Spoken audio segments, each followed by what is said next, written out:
Welcome everyone to another episode of the Wood from the Trees podcast. I really hope you enjoy this episode. And if you like what we're doing and you'd like to support us, go to patreon.com/the Wood from the Trees. Hope you enjoy the episode. Love you loads.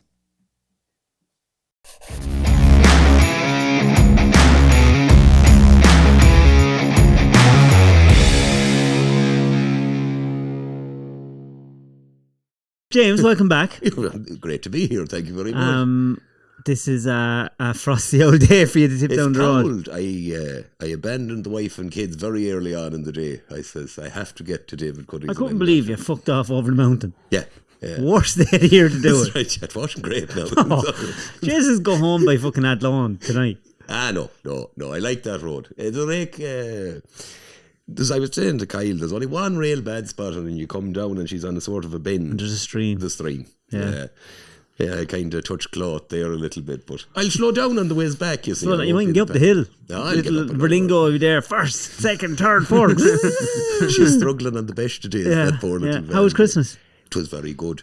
The little lady had a bit of the flu thing, but other than that, it went by nice and quietly, and we went out to my mother and father's house for the dinner and that. And I had a Christmas dinner at the beginning of December. Roisin's mother was going out to Australia to see her brother, so we had an early Christmas dinner, which was very strange. You're looking slim. I have a bit lost. I was saying it to you, 1 day a week now I don't eat at all. Halal. Halal only. Yeah. No, nothing. Water. And then once a month, parasite cleanse. And you're Muslim now? Well, I'm not Muslim, but... yeah, I'm getting... Wolf got really into the head there. And are you taking the... What do you call it? Ivermectin? Oh, yeah, that's part of the whole cleanse, yeah. And everyone was asking, do you know about human grade? Where do I get human grade? You can get it online, but the horse stuff is just as good. I'm not giving anyone any advice. Here we go again. It's just as good. Here we go again. And amazingly now, I think you need what's it called? Either a hard number or some sort of registration to get the horse one, which was never in it before. They reckon they're bringing that in. I think in the US you can go out and buy a ball and just bring it in. Oh yeah, but you see, I think here now you're going to need a vet's prescription, which was never heard tell us. Or you know, if you had a scatter horse, you just went to the vet and got them. Do you know? And they give it to you. Oh, naturally enough, sure. I want warmer for 20 horses. Do you know? If you had plenty of horses, who was going to say that you were going to take it yourself? Like, what if you don't have a herd number? Apparently, you won't be getting it. So, if you're an itinerant and you have, I don't think they have herd numbers. No, but they'd have the registration book for the horse. You're telling me all them horses are registered? No, but some of them is. It's in your benefit to have the stallion registered because all income, thanks to Mr. Charles Hawley, for stud fees is tax free. Still? Even if you've only one or two? It don't matter. You can make an awful lot of money disappear with a stallion, David. Have you a stallion? No, I am the stallion. That's fourth one on the way.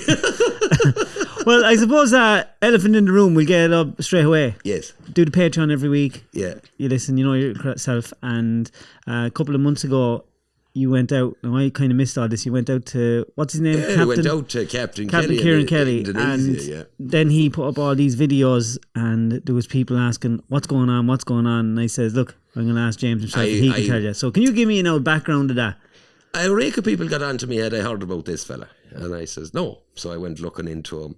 Then I got in touch with him. And I says, I'll go over for a podcast. It'll be the best to crack. And what's the background of him? Just a rough background.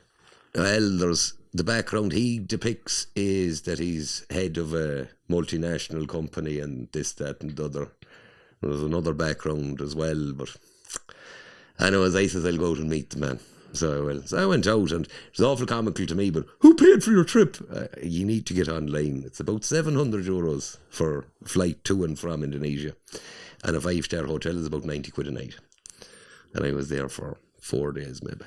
But you'd swear to fuck you had gone to Timbuktu. And did he ask you to go out or just go out? No, I asked him. I says, could I go over and do a pod or that with you over there, an interview or something like that? So whilst I was over there, he was on for getting a party off the ground in Ireland, different things like that. Would I like to be involved? The whole lot. I says I would. I had another man with me over there. He says he'd like to get involved. We came back, we met people, talked to people, all the rest of it. And then a couple of things to be done, like the website and stuff like that. The man that I had with me was on for doing the website. I was into different things, which would have been getting money from other places back into the country and that. And then was nothing that he had on his end was coming through, and we were doing plenty. And I just put it to him, I says, I don't think you have the price of a sandwich. And he got thick about that, and I says, fuck you. So that was it. I went on off-grid one night. It's like an online chat thing for most people that would be involved in kind of the right and that. And I says, it ain't happening, the money ain't there. So is it not possible to have a party without loads and loads of money? Of course, it's perfectly possible to have one. It's impossible for it to get anywhere. So, as I says, you have Fine Gael, Fianna Fáil, Sinn Féin is well funded. The whole lot of them is funded. So if you're going to be a comparison to that, to think you're going to do it with people knocking on a door and saying, how are you doing? My name is Jim. You're not going to get round all of Ireland doing that. You need money. So what would you need to fund a party, roughly, do you think? To fund it properly? To get maybe 20 to 30% of the votes in Ireland, you need a couple of million on it. So no matter what, you have to buy, you're buying your votes with money. You have to, ultimately. How do you advertise yourself? Only a poster, advertisements, stuff like that. See, there's a big difference between saying I'll start a party and I'm going to win seats in an election. And I know this for a fact. I've done it twice with no funding. You don't get anywhere. You get the few people you meet or that might know you, they'll vote for you. But the person on the far side of the county, they've never heard of you. Yeah. Like if they sit down and listen to maybe the local radio station and you're on a debate, they might say, that fella performed well. Do you get me? Mm. But why would you vote for someone as well that doesn't look professional? Can't you see how people can get so disenfranchised with it when you don't understand? It's like, say I don't get involved in politics because I just don't know enough about it. Yeah. And I'm so wrapped up in my own life like most people. Yeah. So the people that can get, they have to have time, they have to have the resources. And how do you know who to trust? Like look in your personal life. Like I've had interactions with people that I thought I could trust, and then you can't trust them. So it's like that's on a mass. Then you're doing it, yeah. And you're liable then. Yeah. Well, to me, it's to be honest about it, it's a great pity. I was beyond in Turkey with herself when all this shite went up online. I was this, I was that, it was the other thing. And I turned to herself, and I was just after losing 2 relations the same day. They had both died. I turned to herself. I says, what the fuck do you do with this? And fair play to her, she just went and turned it off. And I thought, you're a good woman. That's the only answer. It's just when it's at its hottest, you just have to step away from the fire. Yeah, and we went down the beach beside Kusadasi, and we had 2 of them old Turkish tea things. This little woman with 2 teapots on top of each other. What's that? Anyway. Oh, it's lovely. What is Turkish tea? It's just like tea, only it's their version of it. So herbs. I don't know. It's black. It looks like our conventional tea, but it's a bit sweeter, I'd say. And they have the 2 teapots. We bought them and we brought them home from an old souvenir place or that, and we brought the tea, but we've never been able to replicate how good it was out there. And in there, haven't they got them like communal pipes? The shisha. Yeah. Yeah. What's in that? What you want. So if you want tobacco, it's tobacco. If you want ganj, it's ganj. And if you want to go to an opium den, it's there. Really? I wouldn't recommend it now, be any. But you can get whatever the fuck you want. I was watching the documentary on Netflix, the World's Toughest Roads. Yes. And they were out in Colombia. And there's a real scary road out there. Yeah. And the bus drivers, they're always chewing cocoa leaves. It's a totally normal thing out there to chew cocoa leaves. Yeah. And if you want, you can make cocaine out of it. Yeah. It's totally okay. Yeah. But they're like, for nothing, huge big ton bags of cocoa leaves for like, in our money, maybe €2 or €3. Yeah. And did you ever see him turn them into cocaine? Oh, it's horrible. Oh my God. It's horrible. But that's a big reason behind what's happened now with the orange man bad in America and all that. Venezuela. Yeah. And he's on about... You see all the people freaking out online, they invaded Venezuela. And like Venezuela, every computer game I've played, do you know, like Warzone and all those things, Venezuela is the evil empire in every game. They have the most oil reserves, they have the most gold, they have the most, like, it's the treasure trove of the world, and they're so poor. Like, he's a genuine dictator. Oh, he is, but there's another element to it too. He made the fatal mistake 2 days before he met the Chinese.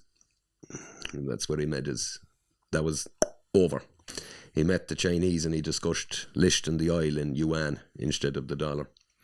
So, anyways, you're going to hear an awful a load of crap about it. You know, Venezuela's under a dictatorship. That was what it was. A guy there, he's the advisor to the Department of Agriculture, and I'd be a big fan of his, is Joel Salatin, right? You can look it up. Joel Salatin has polyface farms in Virginia, and then he's mad into permaculture and all of this. But his family had their farm, which was thousands of acres in Venezuela, seized in the initial revolution. So there was actually a number of people in Trump's back team who had similar stories to being put out of Venezuela when the initial socialist revolution took over. Venezuela has heavy crude oil, whereas the most of the oil processing that's taking place in America now at the moment is fracking. That's a lighter gauge of oil.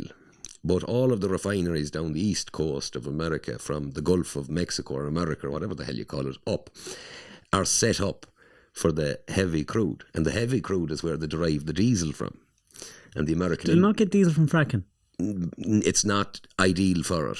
It's the price point. Now, you would have noticed the barrel of oil has rocketed down as the Saudis and all of that have supplied more oil, right? That's because the Saudi doesn't have to fracture to create a barrel of oil. He literally pumps it. So he'll pump the crude straight up, whereas the Americans has... The fracking is not what they described it as a revolution or that. It's a far more expensive way of getting a lower quality crude. Whereas Venezuela's just sitting on a lake of heavy crude. Then Venezuela also has the gold and silver. And certain people might be familiar with it. Europe is the biggest cocaine market now in the world. And the vast majority of what's making its way to Europe, a lot of it comes via Caracas. That's why the Medellin and the cartels from Mexico as well have had bases in Caracas for years.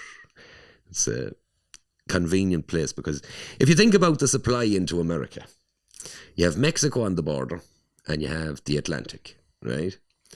But if you go down the Pacific, you have Bolivia, Peru, all of those countries. So the likelihood that they were bringing it up from Venezuela up the Atlantic in a fishing boat that would go, it's nonsense. Like, did you see the fishing boats he was blowing up? Yeah. Lord God, fish in a barrel. It's not. But they were on about these are cocaine smugglers or that. Any of them that's at it, they have submarines, cargo ships, the whole lot. The money's no object when not at all. Yeah. The likelihood that they have a little timber boat and an old Mercury outboard on the back, that's nonsense. So it is. But in my opinion, what Trump done was save the dollar. If Venezuela had listed in yuan, the dollar was under serious pressure. So it was. You're talking about a serious... The dollar, though, has been under serious pressure for the last 6 years. Yeah, but it's called a bubble by its nature. So if you compare the bubble to a balloon, right? This is a big bubble. It is. But there, if we got Kyle there, there's the balloon. Keep putting air into it, and I went to you, right, we'll have a gamble when that pops, right? Both of us know it is going to pop. If he keeps blowing into it, it'll pop, but neither of us can really know the timing. That's the trouble. But by observing him continue to blow into it, you know at some stage it's going to pop, and that's exactly what's going to happen. Trump has just bided time. That's all he's after doing. But if you read we can't bide time. It's a global recession. Everything's global now. It is, but so he can't bide time on his own without other heads of state being in it with him. But they all feel like they hate each other. No, before Christmas they released the Strategic Defense Document for America, and anyone needs to read it. and you need to read it intensely because it lays it all out very simply. You're going back to the Monroe document, which I think was released in 1832 or that, which basically categorically states the Western Hemisphere is ours. There's America and our neighbours. And our neighbours will be on side or they'll be going. You will be on side or you're not a leader over here. That's it. China, we're going to leave ye be. We'd like to get on with ye more economically. We don't really want war with ye, right? That's your side of the world. This is our side of the world. And then they go on for paragraph on about Europe.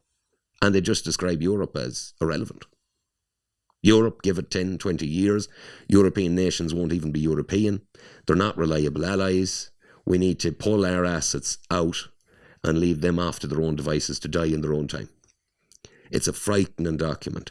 And then with Maduro, when you read that document, you knew he was going. You just didn't know how. And what that raid done to Russia and China were the main suppliers to Venezuela of the anti-aircraft defense systems, radar, all the rest of it. That really looks like an EMP. Caracas was in total blackout. None of the anti-aircraft missiles, nothing went off. This was over and done 2-3 hours. The head of your state and his wife, their door kicked in and just kidnapped. That says to leaders all around the world, we don't give a fuck. Like it's some exhibition of power. If you want to go against us, we will come to your house, pull you out of your bed, bring you back to America to face charges in a country that you probably never were in. You never done any business here. We're going to do you for whatever we decide you're going to Team America, world peace. Yeah, but you see, it's the piracy thing, right? A pirate nation can survive. And what the Americans have basically just said to the world is, you can be with us or you can be against us, but we're going to steal animals. We'll take it. If our currency isn't looking great, we'll prop it up. So let's say you're the billionaire watching this. But can they stay doing that when you have powers like China? Anyone that thinks that China isn't powerful is delusional. No, but they're powerful. But what America is after showing to them is we have the capacity to turn your equipment off. But China have EMP technology as well. Oh, this is what I'm saying. That's fine. But what America has shown is they have the ability and the neck to do it. But doing it in Venezuela, which most people would consider nearly at this time, because of the way it's been run, a third world country. Yeah. But if you were to send in an EMP into fucking Russia, you've got World War III. It's an exhibition of power. What was the Gulf War? An exhibition of power. Yeah. And it's the same when we talk about, you said the dollar was in trouble a long time. Saddam says, I'm going to sell the oil in euros. Gone. He's gone. Gaddafi, I'm going to come up with a golden dinar, a currency just for the Africans backed by gold. Gone.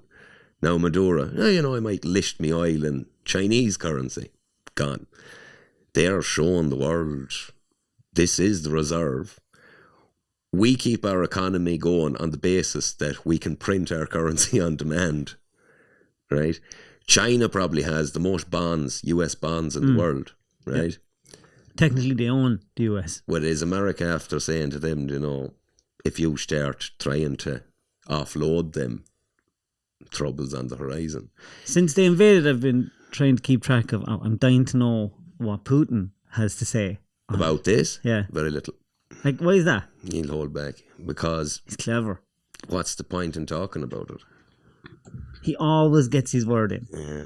But imagine there's a country that was outwardly against Trump, that was sitting on large assets and seen as locationally important. Thank God Ireland has a government that hasn't said too much and isn't sitting on large American assets and isn't geographically important.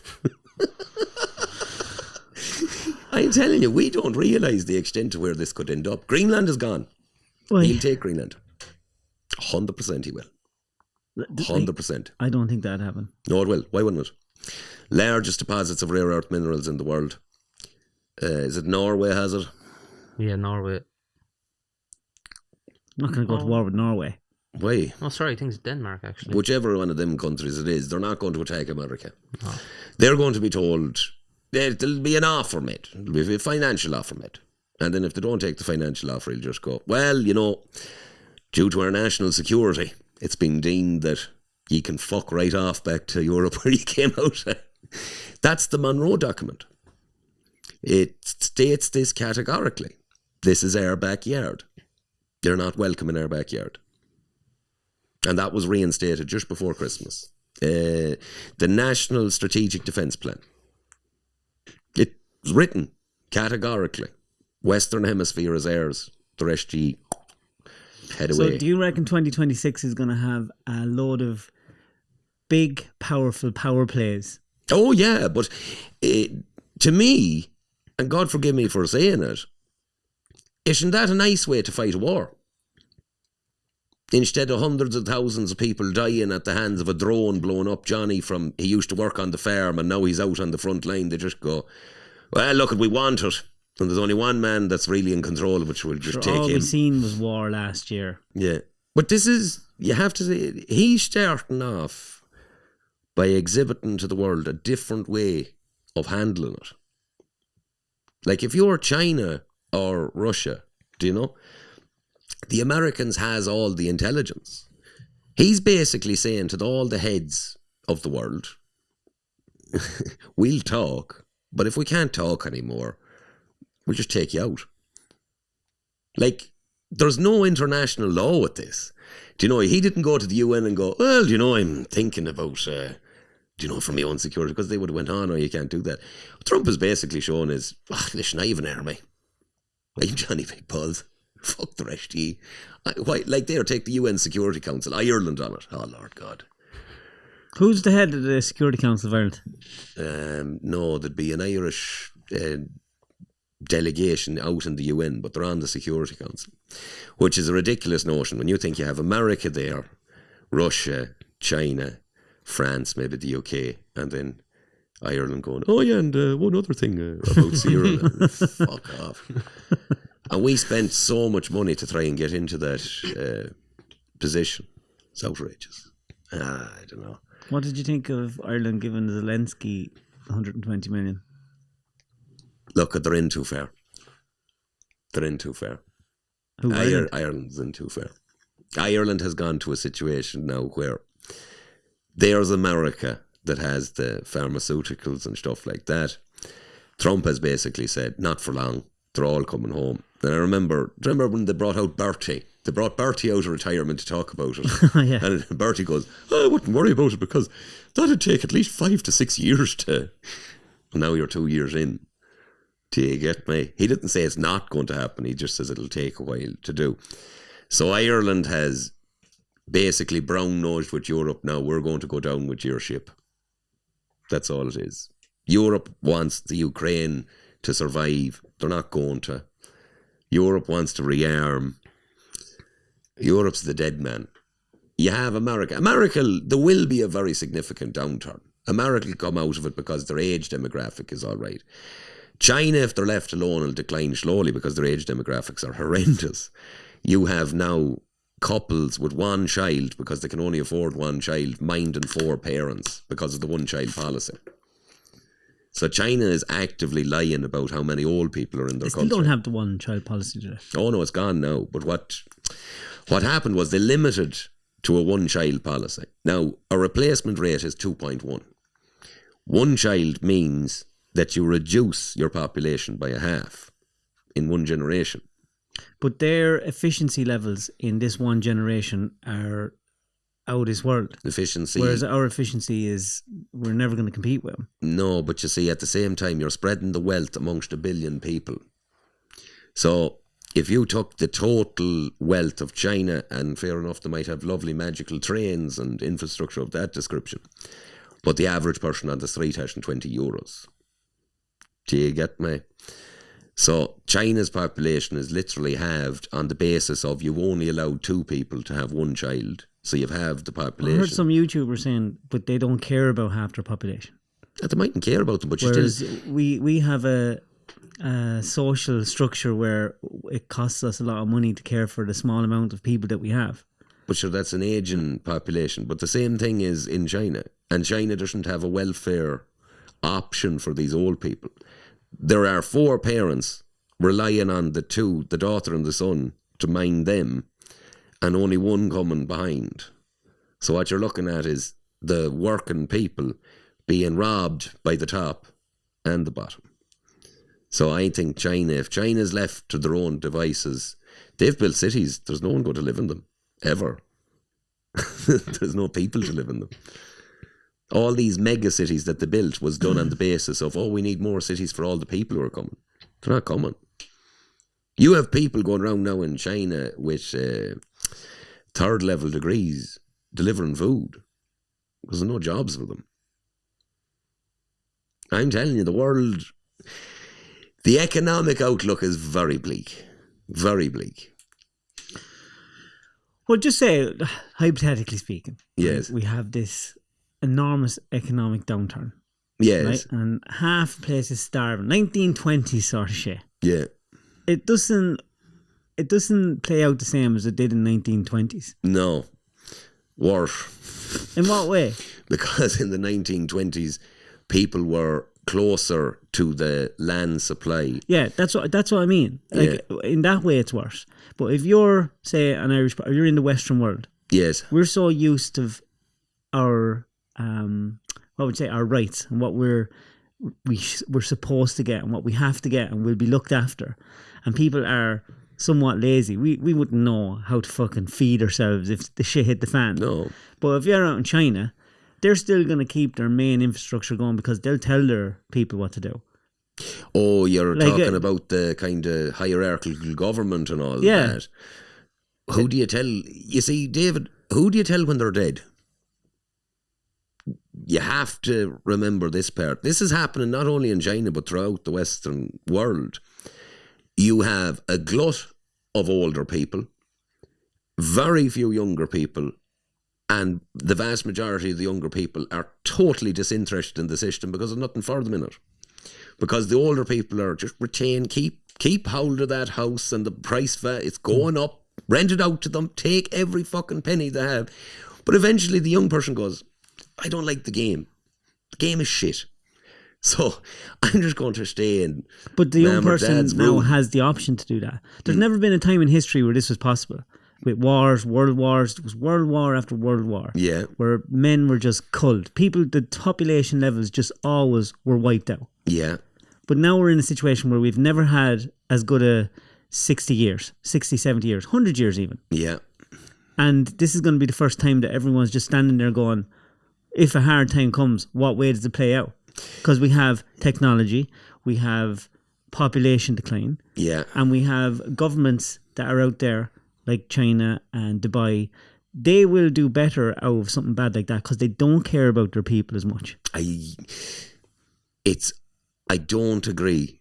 Look at Dubai. Why is Dubai? 60 years ago, it was a desert. It was because you have an artificial form of money, which is, sure, in Dubai, the Bedouins would still be going around with a camel and a fucking tent only for the but they also don't have all these people trying to make decisions and taking ages to make them. They just do shit. They do, but you can't reference Dubai or Qatar, one of these places, as a normal economy. They simply aren't. There was so much oil under the ground that the Bedouin tribe who found himself with his tent pitched above the oil was made a semi-demagogue. And then the foreign workers came in to do the work that he just pointed at. And there was so much money to do it. They're not normal economies. But neither is China, if you look at it. It's a weird form of capitalism. It is, but you have to reference the reference with China. China's had civilization for 7,000 or 8,000 years. There's always been a form of civility in China. Like, the only reason that the British bet China is because they convinced them all to fucking smoke heroin. You know, that's what the Opium Wars was we really can't beat you on the ground. So we're going to bring this product to you that's highly addictive and makes you kind of a junkie. And that's the reason that they got all those trading ports over there. But I'm saying Dubai, for me, and Qatar and all that, I'd say in 50 years' time, when oil is not as important as it is now, go back to what they were, which is desert. Their economies completely and utterly function on a foreign workforce who has absolutely no reverence at all for that place. Do you know? Like, Dubai is a very dark place when you think about it logically. It's just literally throw money into one spot, speculate on the price of said property going up, have loads of foreign teachers, foreign nurses, foreign construction workers. They come from India and Pakistan and them places. They have absolutely no ability themselves to create what has been created. They just had the money to finance it. And you see, when oil, as the global population declines, inevitably oil will become of less importance. Because I think one of the big lies told in the world is we're running out. I don't think we're running out at all. I think that's why they had to come up with the term fossil fuel to indicate rarity. I think there's enough oil in the world to keep trekking on for quite a number of years. And then as people move to new technology, solar, hydrogen, all of that, oil becomes less and less important over time. It's very important at the moment. But so what do you think the most precious resource is? Youth. Human bodies. Human youth.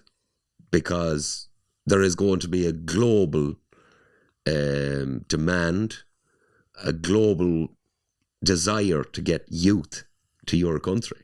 You have to think about young people are fantastic. Young people come up with wild ideas, new ways of doing things. They're not restrained by, let's say you're a businessman who's been in business 40, 50 years, okay? And you've had things good. You're not going to go one day, something, I've came up with something new. You're too busy. You're playing golf. You're enjoying yourself. Your new ideas comes from the young person under pressure. They go, actually, maybe I could get this to work. Then you take something like caring, young nurses, stuff like that. They put in the hours. They're willing to do it. The most precious resource going forward will be youth, young people. No country has enough of them. South Korea at the moment is looking at going from a trajectory of, for every 100 people, in the next generation there'll be 44. And then after that there'll be about 14 or 16 in the generation after that, 10 years. Like South Korea and Japan in 20 to 30 years are deserts. You don't think AI or robotics is going to solve that problem for... Not at all, because AI and robotics is not going to encourage two people to get into bed together and reproduce. But if you have robots that are going to do all the jobs, that these low-paid jobs and these just factory jobs... Yeah, but they're an attempt to replace the humans who aren't there. But how does a robot create an economy? The robot isn't going to go, I must take out my robot wife and robot children this Friday night and we'll go to said restaurant down there. But even since COVID, all that's changed. People are, look at pubs closing down all over the place. Oh, yes, but you see, all of this is signifying to me a population who's rapidly dying out and a population who has little to no interest in the ways of the old world. It's gone. Like one of the things you can talk about farming or that, like any wise farmer at the moment would be looking at the demographics of Europe and they would be realising, well, the meat that's going to be predominantly eaten in Europe going forward will be mutton and goat because it's mostly a Muslim population moving in. But if you mentioned that to a fella, if you're talking to an Irish farmer, you'd want to get away from the pigs and you'd want to get into maybe chicken, goat, sheep. My daddy grew pigs and his daddy grew pigs and I'll grow pigs. No. Dairy will reduce as well. The global dairy intake, I'd say, will be on a constant reduction. If you travel to these countries, like their dairy intake is very minimal.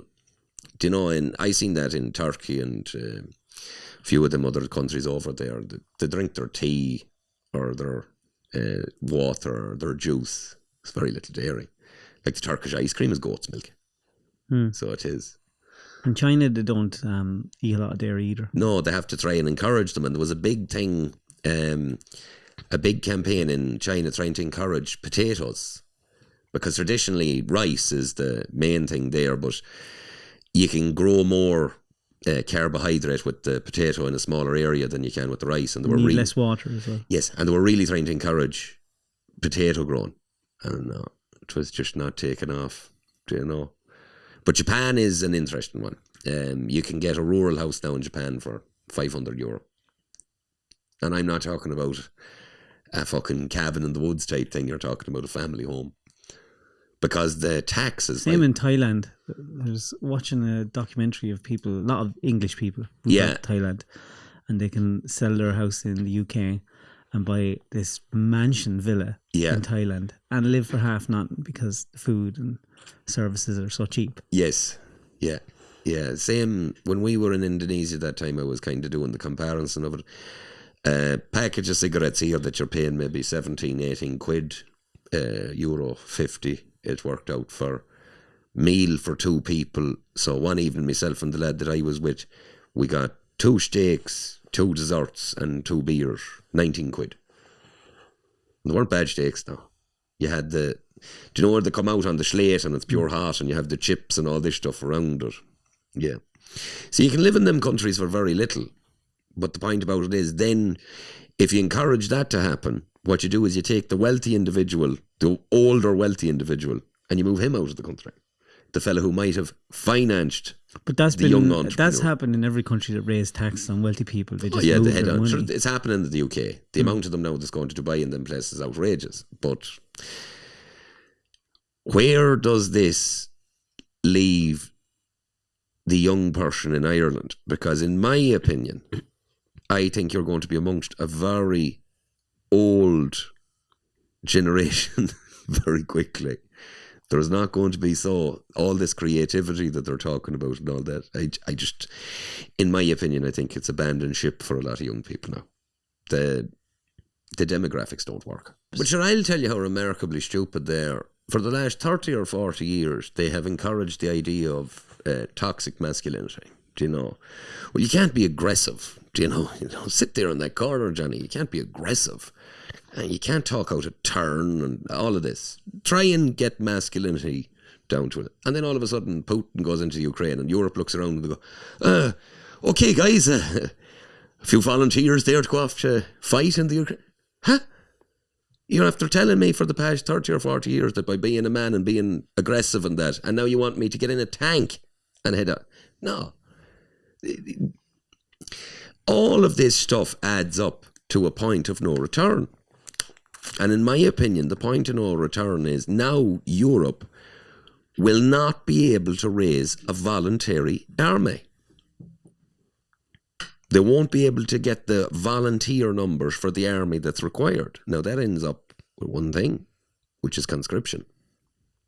Little Johnny and Mary being bundled into the back of the van. Same thing as what's happening in the Ukraine. Disabled people and everything finding themselves on the front line. Oh, genuine, yeah. Yeah. The amount of Down syndromes getting fucking blown up by drones is outrageous. If you can stand upright and you can hold a gun, off you go. You're as good a cannon fodder as anyone else. It's horrible what's happening over there. And nobody's talking about it. Even the whole drone warfare thing. Do you know, the idea of just being walking around and the next thing, this little thing just flies down and blows you up. It's not like you're even facing off with a man 200 foot away and it's a battle of wits or anything like that. No, it's you trying to run away from. Do you know? Europe's finished. I reckon it'll all go down. I reckon America has good enough demographics to pull itself out of it. And they have all of that South American, Central American area where they are willing to travel up to America anyways. They have that in reserve. China dies a kind of slow, elongated death. Europe's just fucked. It's a nursing home. So all you have to do is walk around the town and look and see. There's Christmas morning. I was talking to a fella. He's in Navan.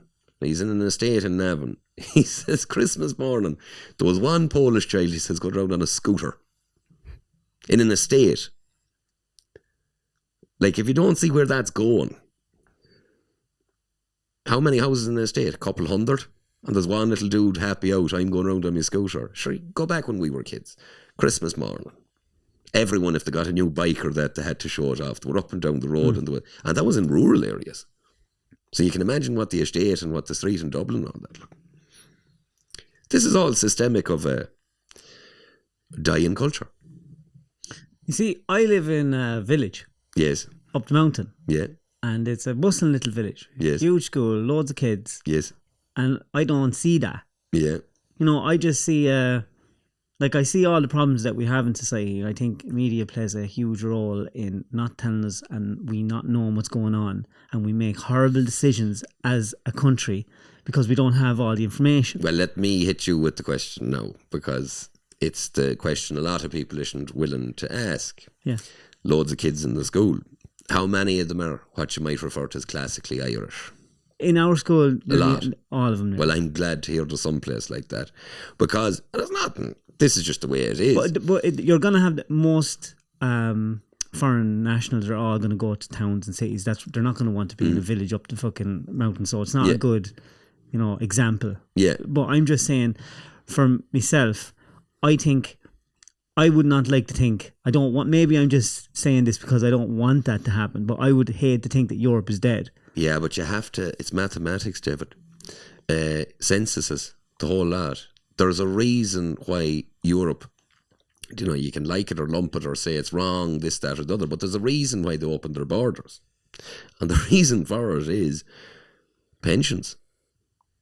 Europe across the continent realised within 10 years we will be physically, mathematically, it will be impossible to pay these pensions. Because it was... you look it up, Kyle, but I think it was Van Bismarck that created the first pension. And in that first pension, there was approximately 70 workers per pensioner. And the pension age was 70, right? Now, most people was dying between 40 and 50. So it was a Ponzi scheme. You had all of these people paying in. Nobody gets the prize at the end. Yeah, it's perfect. Because the fellow who does get to the 70, he's well looked after. He has his pension on. He's quite happy. And he promotes it to the younger ones paying in and says, I don't have to work anymore. I've paid all my life and I'm living quite contently. It's a great system. Trouble with a pension is any time it goes under 5 to 1, it's over. And in Europe at the moment, it's heading for 2 to 1. 3 or 2 workers per 1 pensioner. It's mathematically impossible. You can't tax them enough to pay it. Like anyone out there with a semblance of a brain at the moment, your pension plan should be to move to an area where you're surrounded by people who can fix things, make things, and grow food. And then perhaps when you're older, they might take a liking to you and say, we mightn't just let Johnny die. We might look after him a little bit. That's how serious this is. So you would reckon that there is no hope for any country that doesn't have leaders that are telling them, unless we have loads of babies and learn how to look after ourselves, we're fucked. Yes, and Hungary done it, and this will tell you how bad the situation is. Hungary done it. They brought in all these tax incentives, no capital gains after 4 and all this crack. And the only thing that done was encourage the Romani gypsies to come to the country. And their own people didn't breed. It's nihilism now, you see. I forget his name, but he done the study in Japan. But he was on about basically throughout history. So you have 4 kids, I have 4 kids. We are actually always the same. There's always the same amount of people having 4 kids. There's always the same amount of people having 5 kids and 2 kids. It's actually the amount of people that were having the one that's just gone. Do you get me? Their percentile has fell off a cliff. Most people has decided, as a conscious decision, men, women and couples, don't want bringing children into this shit show. And, you might... I don't think it's all that. I think it's a selfishness as well. Well, you see, you have to go through... And people are later grown up. Oh, yeah. Years ago, people were getting married at 19, 20, they'd have sex. Oh, fucking pregnant, let's get married. Yes. People were having their family started earlier. Yes. And also, one man, like my mother came down to visit me yesterday, and she was just talking about when she was young. And she had started nursing when she was like 15, 16, left primary school, go do nursing. Daddy was working, and she said she was doing that course with loads of other women. And you could be nursing. The minute you got married, you left home. You left the job and you minded your kids because you were having babies. Yes. But now people aren't getting married and having babies until their 30s and nearly 40s. Yes, and you see the elephant in the room, and I've really... Like, I have to thank you for doing the initial podcast we've done, because I've met so many interesting people out of that. So many interesting people. But the elephant in the room, especially in Ireland, is female fertility. Women don't want to have that conversation. No woman in her late 30s wants you to say, sure, it's not too likely you'll have one now. They don't want to have that conversation. Like, if I made a statement, which is what we were taught in biology when I was a kid, which is the eggs you start off with, that's it. The quality, quantity, everything reduces as you go on. That's why egg freezing is a thing, is while you have them, freeze them. You're not allowed to have that conversation. Women seem to have collectively gone, listen, mate, you're not a woman. Be quiet. So, like, this is the rough bit of it. Me as a farmer, right? I see fertility in multiple species on my place, right? And I know the younger they are, the better chance they have to conceive. And I have to ignore all of that real stuff that I see when I'm talking to a woman and just talking this absolute fantasy land of which is, yeah, do you know what, the best thing you could do now is wait till you're 45 and get, maybe pay someone 50 grand to have IVF for that. That sounds like a good plan. It's absolute nonsense, like. Like, if you want to have children, the ideal time to have children is between 16 and maybe 25, fertility-wise.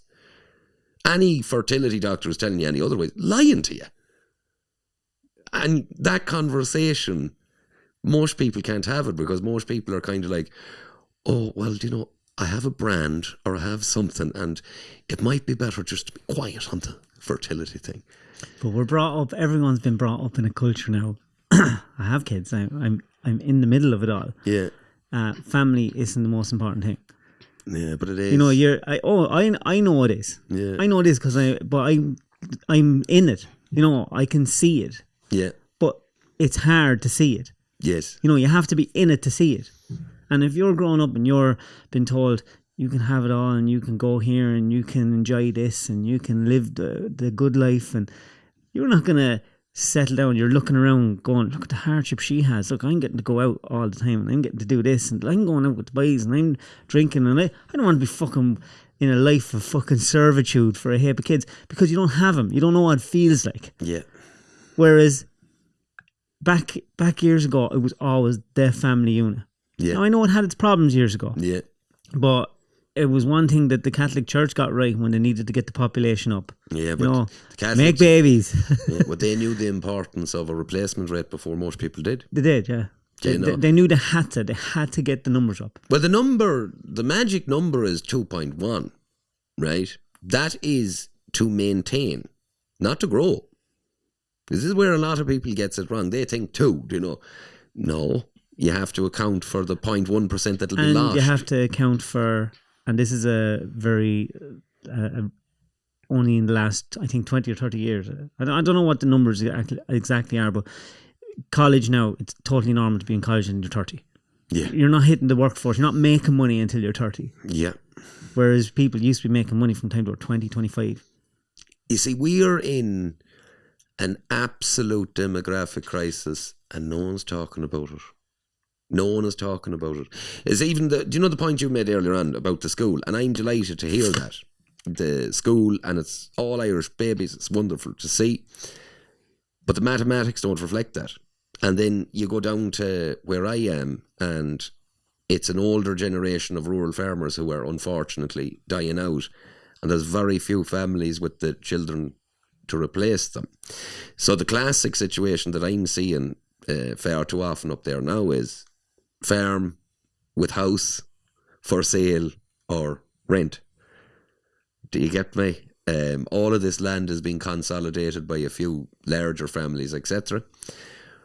But that isn't good for the overall economy. Do you know, if you take a road and you remove 10 families from it, what's the likelihood of the local shops staying? No, it's not. Why would the pub stay? It won't. This is the sad bit of it. Rural Ireland, I think, is in a serious state of decline for the native Irish population. There's a thing happening now, which is the kind of homesteader movement, where it's a lot of younger foreign couples coming to the rural areas and doing up the cottage and all that, but that's not the same.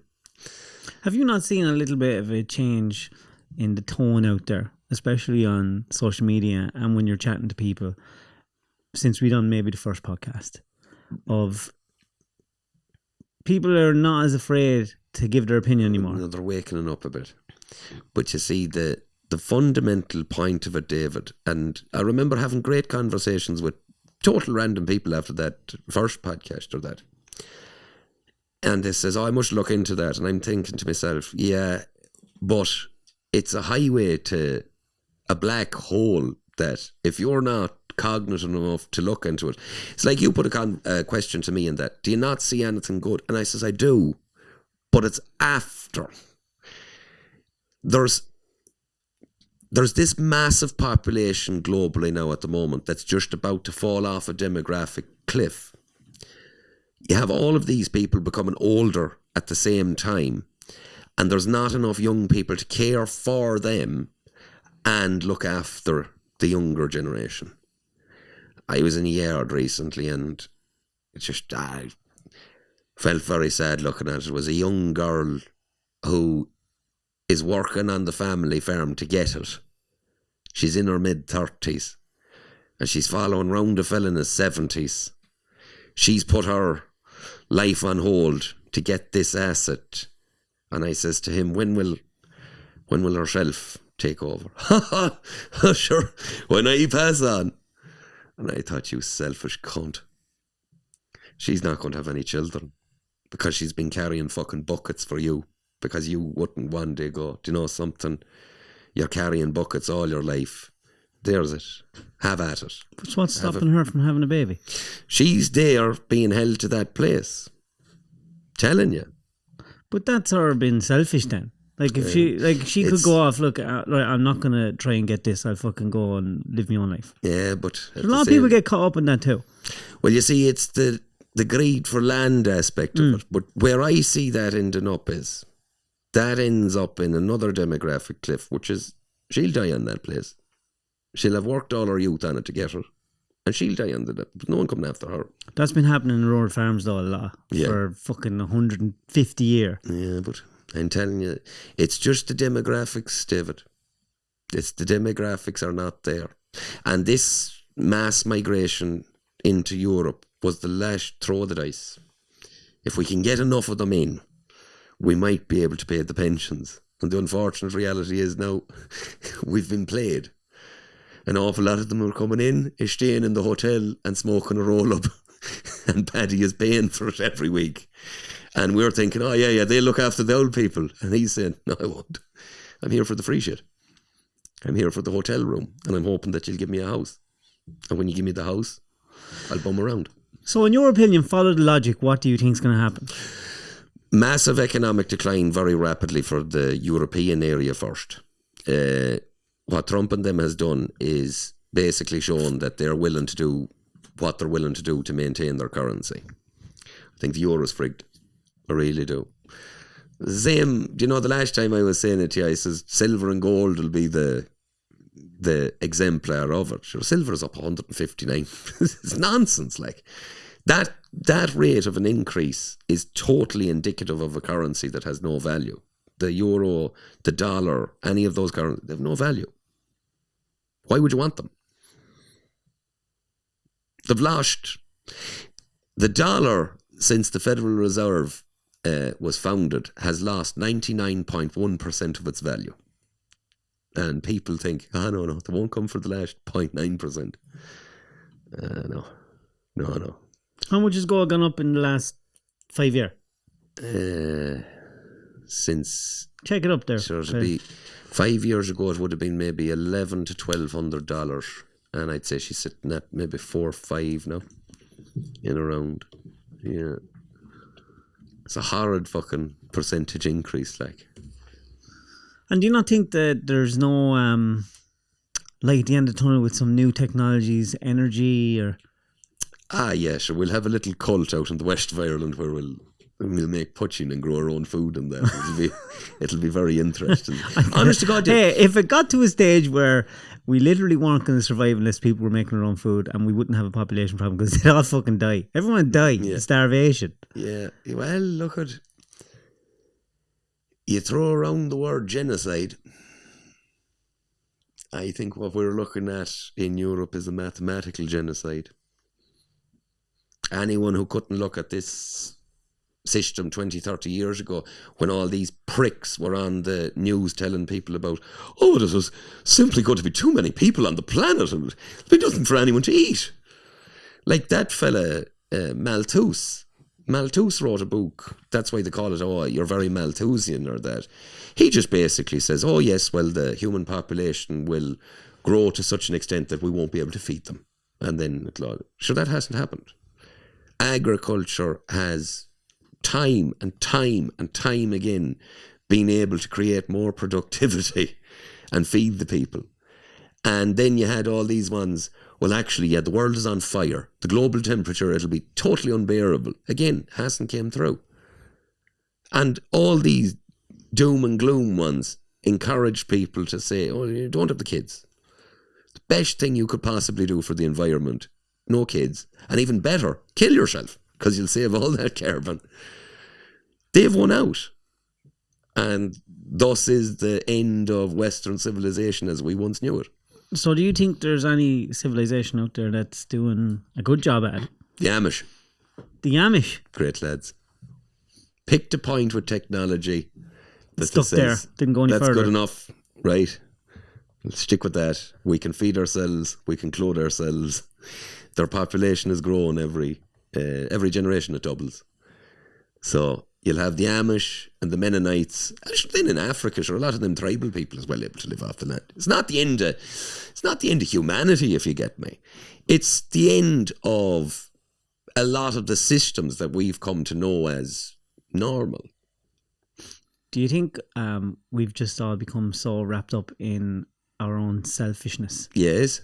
And perhaps I'm guilty of it too, but this is, like, the truth of the matter is, we're here surrounded by microphones. We're insulated from the reality. We are, but what I'm getting at is all of this has been manufactured someplace else. Do you get me? We're rising the crest of a wave of an internet that was created in America and software and the whole lot. Mr. Amish went, no. Don't take any of our good stuff and put it into any of that crap for them. Think of this community alone. They kept it within their community. But human civilization will not survive unless that's how a system works. Every human can't do everything unless we're happy to just stay in a field and live off the land. But if we want to be interstellar and live forever, you have to specialize. You have to have one group of people that can do this, another group of people that specialize in that. That's how technology is made. That's how we are able to cure diseases. We have CAT scan machines. We have all these things that did work, that did make our lives better. Yeah, but can you name any civilization since the dawn of humanity that's still around, that went interstellar? And No, I can't. Because it's a cycle. Unless maybe we can and we just don't know yet. Well, let me put. I read a fantastic. I'm going. So you don't believe in other civilizations, ancient civilizations? There's been other civilizations, but it's a classical thing of up and decline. There's plenty of archaeology around the world that can't be explained with our technology, but they're still not around. Maybe they fucked off. Maybe that's it. No, I'm heading for Mars. You don't know. I read the book, the Fall of Rome. Right, it's a good book. It's fantastic. And the parallels are outrageous. It's the money clipping, taking the corners off the coins. Now, we won't say who was that or that, but it's the debasement of the currency. Keep your hat wear options to yourself. The foreign element of bringing in people, and anyone could be a citizen all of a sudden. Didn't require a military campaign, didn't require being a landowner. Everyone's a citizen. You're all citizens of Rome now. The parallels are outrageous. And then things like degeneracy,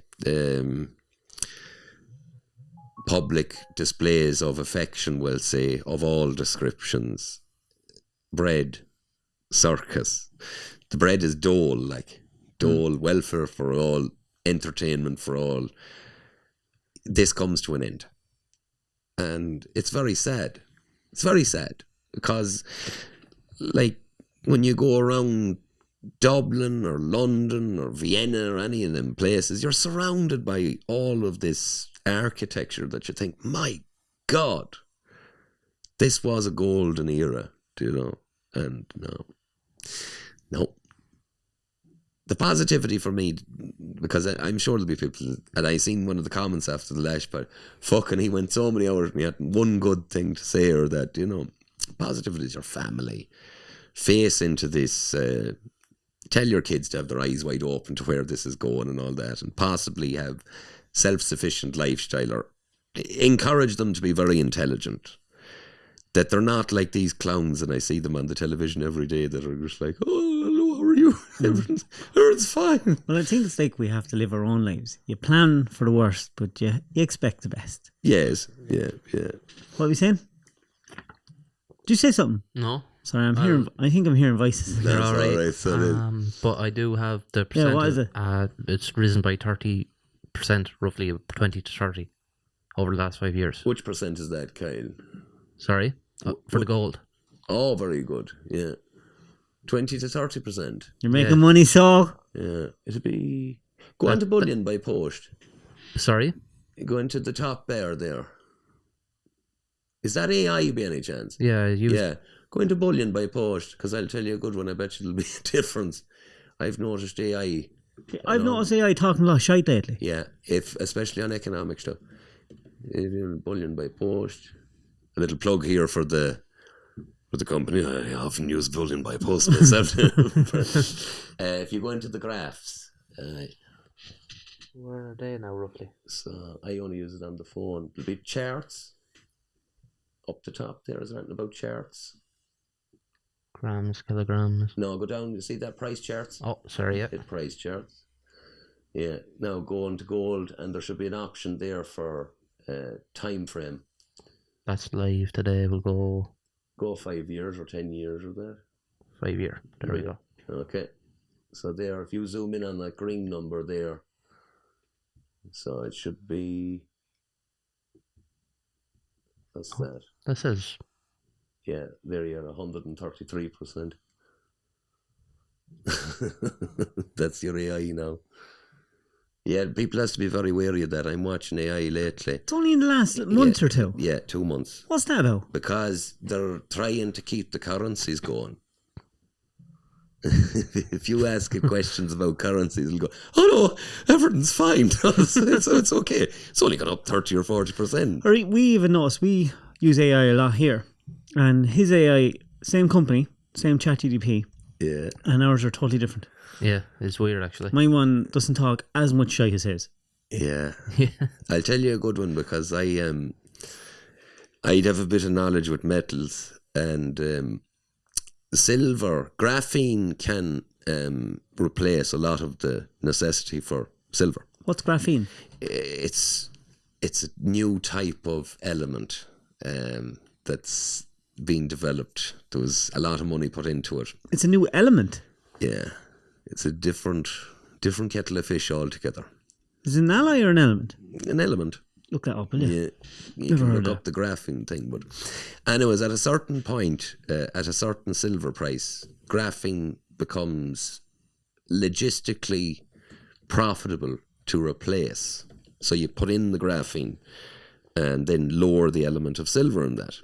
So by my calculations, it should have been about $57, $60 per ounce. Okay. Now the ounce is heading towards the $100 very shortly. So I was checking into the AI, who are the major players in graphene and all of this, and the fucking thing was damn near arguing with me. it was basically like, well, I don't think graphene would be that big of a deal, you know. And I was thinking, no, it would. Like, why even telling me? Why aren't you telling me who the players are here, you know?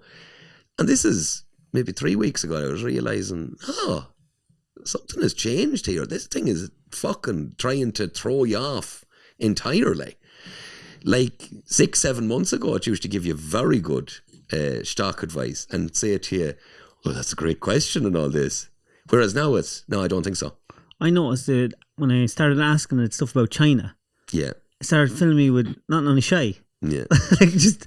Have you ever asked it much about the Uyghurs? No, I don't even know what that is. Just like talking about them. What are they? They're a subsect of Muslims in China. Yeah, they're very badly treated. The Chinese government tries their best not to. The videos were getting them off the train and taking them to concentration camps. Yeah, that's what are they called again? The Uyghurs, yeah, and sterilising them. How did they do that? Chemically. Yeah. Oh yeah. It'd make you feel like growing a moustache and cutting 2/3 of it off what they're up to. Yeah, they're bad. Yeah, the Chinese will have an awful lot to answer for in years to come with what they've done. There's a lot of fucking Catholics being killed and Christians being killed in Africa. Yeah, well, sure, the world is an unpleasant place. You know, you have to go into it with your... I can't get over that, though, that it lied to you about the percentage. It was telling me there a second ago that graphene is not a new... there is no new element called graphene. Yeah, I go into a CNN post here, MIT saying there is. Yeah. Is that AI telling you not? Yeah, saying it's not a new element. No, graphene was developed for this exact purpose. Isn't that mad now in the last 2 months the way AI is doing that? It's gotten fair weird. Hold up on the AI there now, right? It's after telling you that there's no one, is it? It's after saying there isn't a new element called graphene. Right, well, say it to it in this way. Say, can graphene replace silver's conductivity? Will I ask it on this? You can, yeah. See, this is the danger with this whole AI thing. Because my AI should be giving me good information because I pay a large... I pay AI. I don't pay for lies. I pay for a good service. Yeah. And I really genuinely found it really good. And it's only in the last 2 months. And I say it to you, I was there, this joke is not... It's like its last update. It's been telling me not money shy. Or it used to talk to me about stuff that... You know, it'd say, look, I don't really think it's right that you should be asking me that because there's loads of different scenarios, but it'd give me a couple of different opinions. And now it'd say, look, I'm here to keep things, I don't want to talk about that. No, the dangerous element of it for me is that in the last couple of months, it seems to be... I'm going to ask it now. Well, what's the crack? Hey there. Not too much, just here and ready to chat. What's the crack with you? I'm just wondering, is graphene a replacement for silver? Yeah, that's a cool question, actually. So graphene's often talked about as kind of a wonder material because it's super strong, really lightweight, and has amazing electrical conductivity. But it's not a straight-up replacement for silicon in all the ways we use silicon right now. It definitely has the potential in certain electronics, and maybe in the future we'll see it used more. But it's kind of like an emerging complement rather than a direct one-to-one swap right now. So tell him you said silver, not silicon. Oh, gotcha. You meant silver, not silicon. My bad. So in that case, yeah, graphene can actually be considered as a potential alternative to silver in some applications. At what price point? How much per ounce? Yeah, definitely a fair point. So right now, graphene is still kind of on the pricier side to produce in large quantities compared to something like silver. It's definitely come down in cost over the years, but it's not yet at the point where it's cheaper pound for pound. So it's kind of a trade-off. You get some really cool properties with graphene, but the cost is still something that's got to come down before At what price per ounce does it become financially viable? Gotcha. So basically the magic number is a bit of a moving target. but the rough idea is that if graphene could get close to the cost of silver, or even just a bit above it, but offering better performance in certain areas, then it would start being really financially viable. I understand that because I'm not a moron. I asked you, what price per ounce does graphene become a replacement for silver? Oh, absolutely. I get you.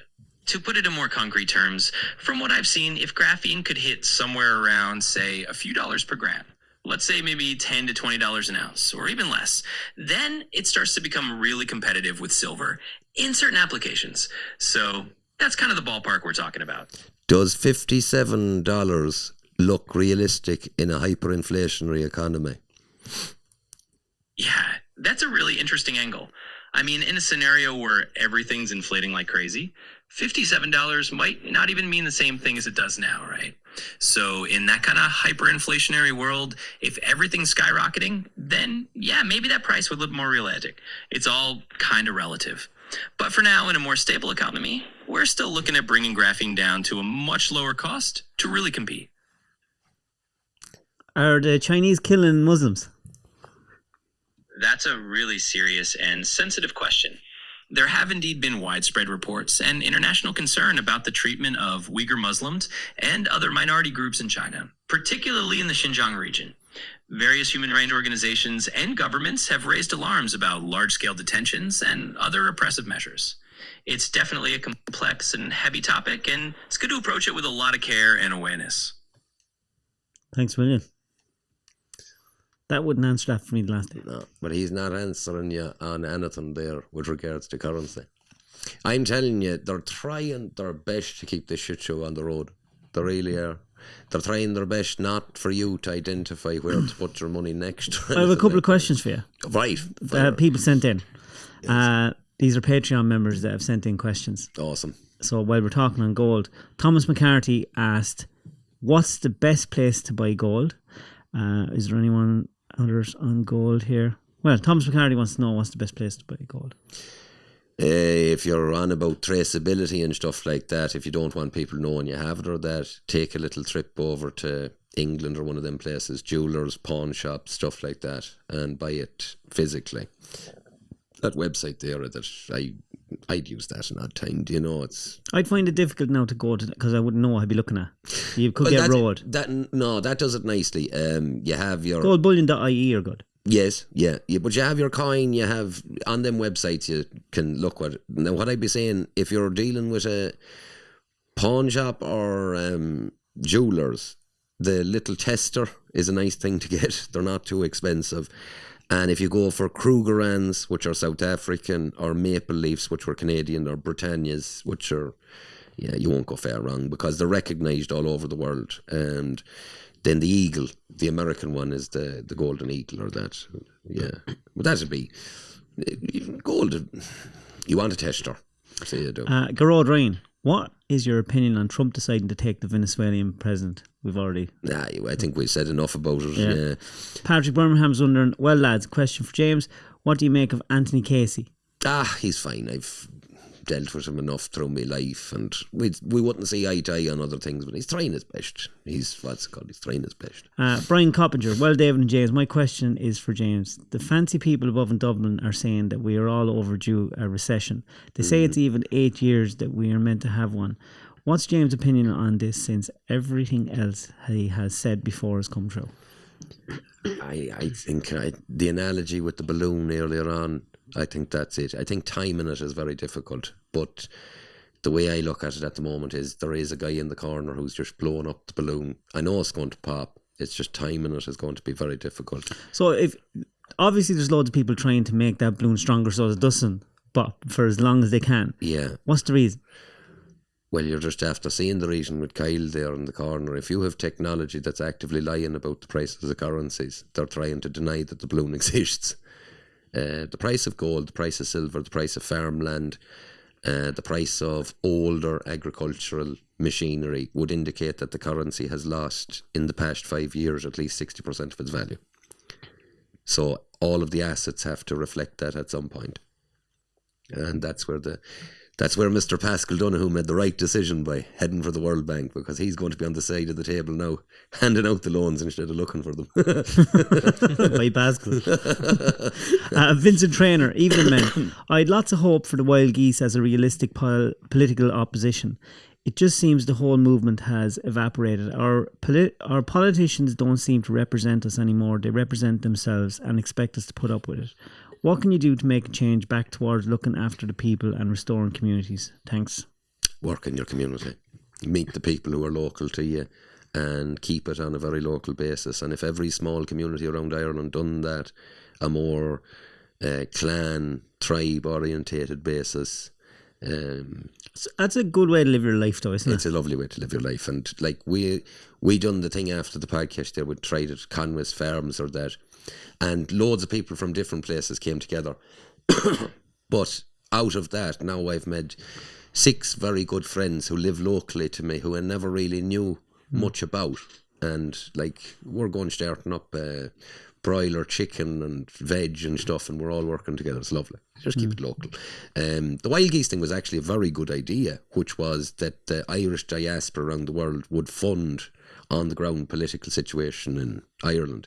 It's just that it just didn't happen. If you're dealing with people who are living in fantasy land, you can't make that come to fruition then. Do you know? That's all it is. Yeah. It's a pity. Richard Crone. How's the boys? James, I look and follow you religiously. Definitely agree with what you say and predict. That said, I have seen a bit of a rollback lately, especially the hyperinflation. What's the current thinking? Can I unwrap my head around with a tinfoil? Bought gold. Love what you do. Savage lads. No. He's probably saying that the rate of inflation has stopped. It hasn't. It's just lowered in progression. And inflation classically through the years is an up, down, spike, level, but it's all the time travelling up. So, well, you can feel it when you do your shopping. That's what and you feel it when you get your insurance. And you feel it, it's meant. The electric, I would be very concerned about this year. I reckon electric is, yeah, I won't say too much, but you're competing for electric now with billion-dollar corporations. They don't mind paying. Some fella, all he has to do is take out his clipboard one day and say, that's the price. If you can pay it, you can pay it. If you can't, you can't. And there's over 100,000 people in arrear already. Really? Yeah. I reckon electric this year now will be one to watch. So it will, unfortunately. Sure, the highest cost I hope I'm wrong about that. I really do. It's going to cost more, they said, in the next 7 or 8 years to power cooling plants for data centers than to, power, houses and factories. And like these AI cooling plants are just taking up so much energy. Yeah, but what if they've factored in the closure of the factories and a lot less of the houses? They do that, Do what?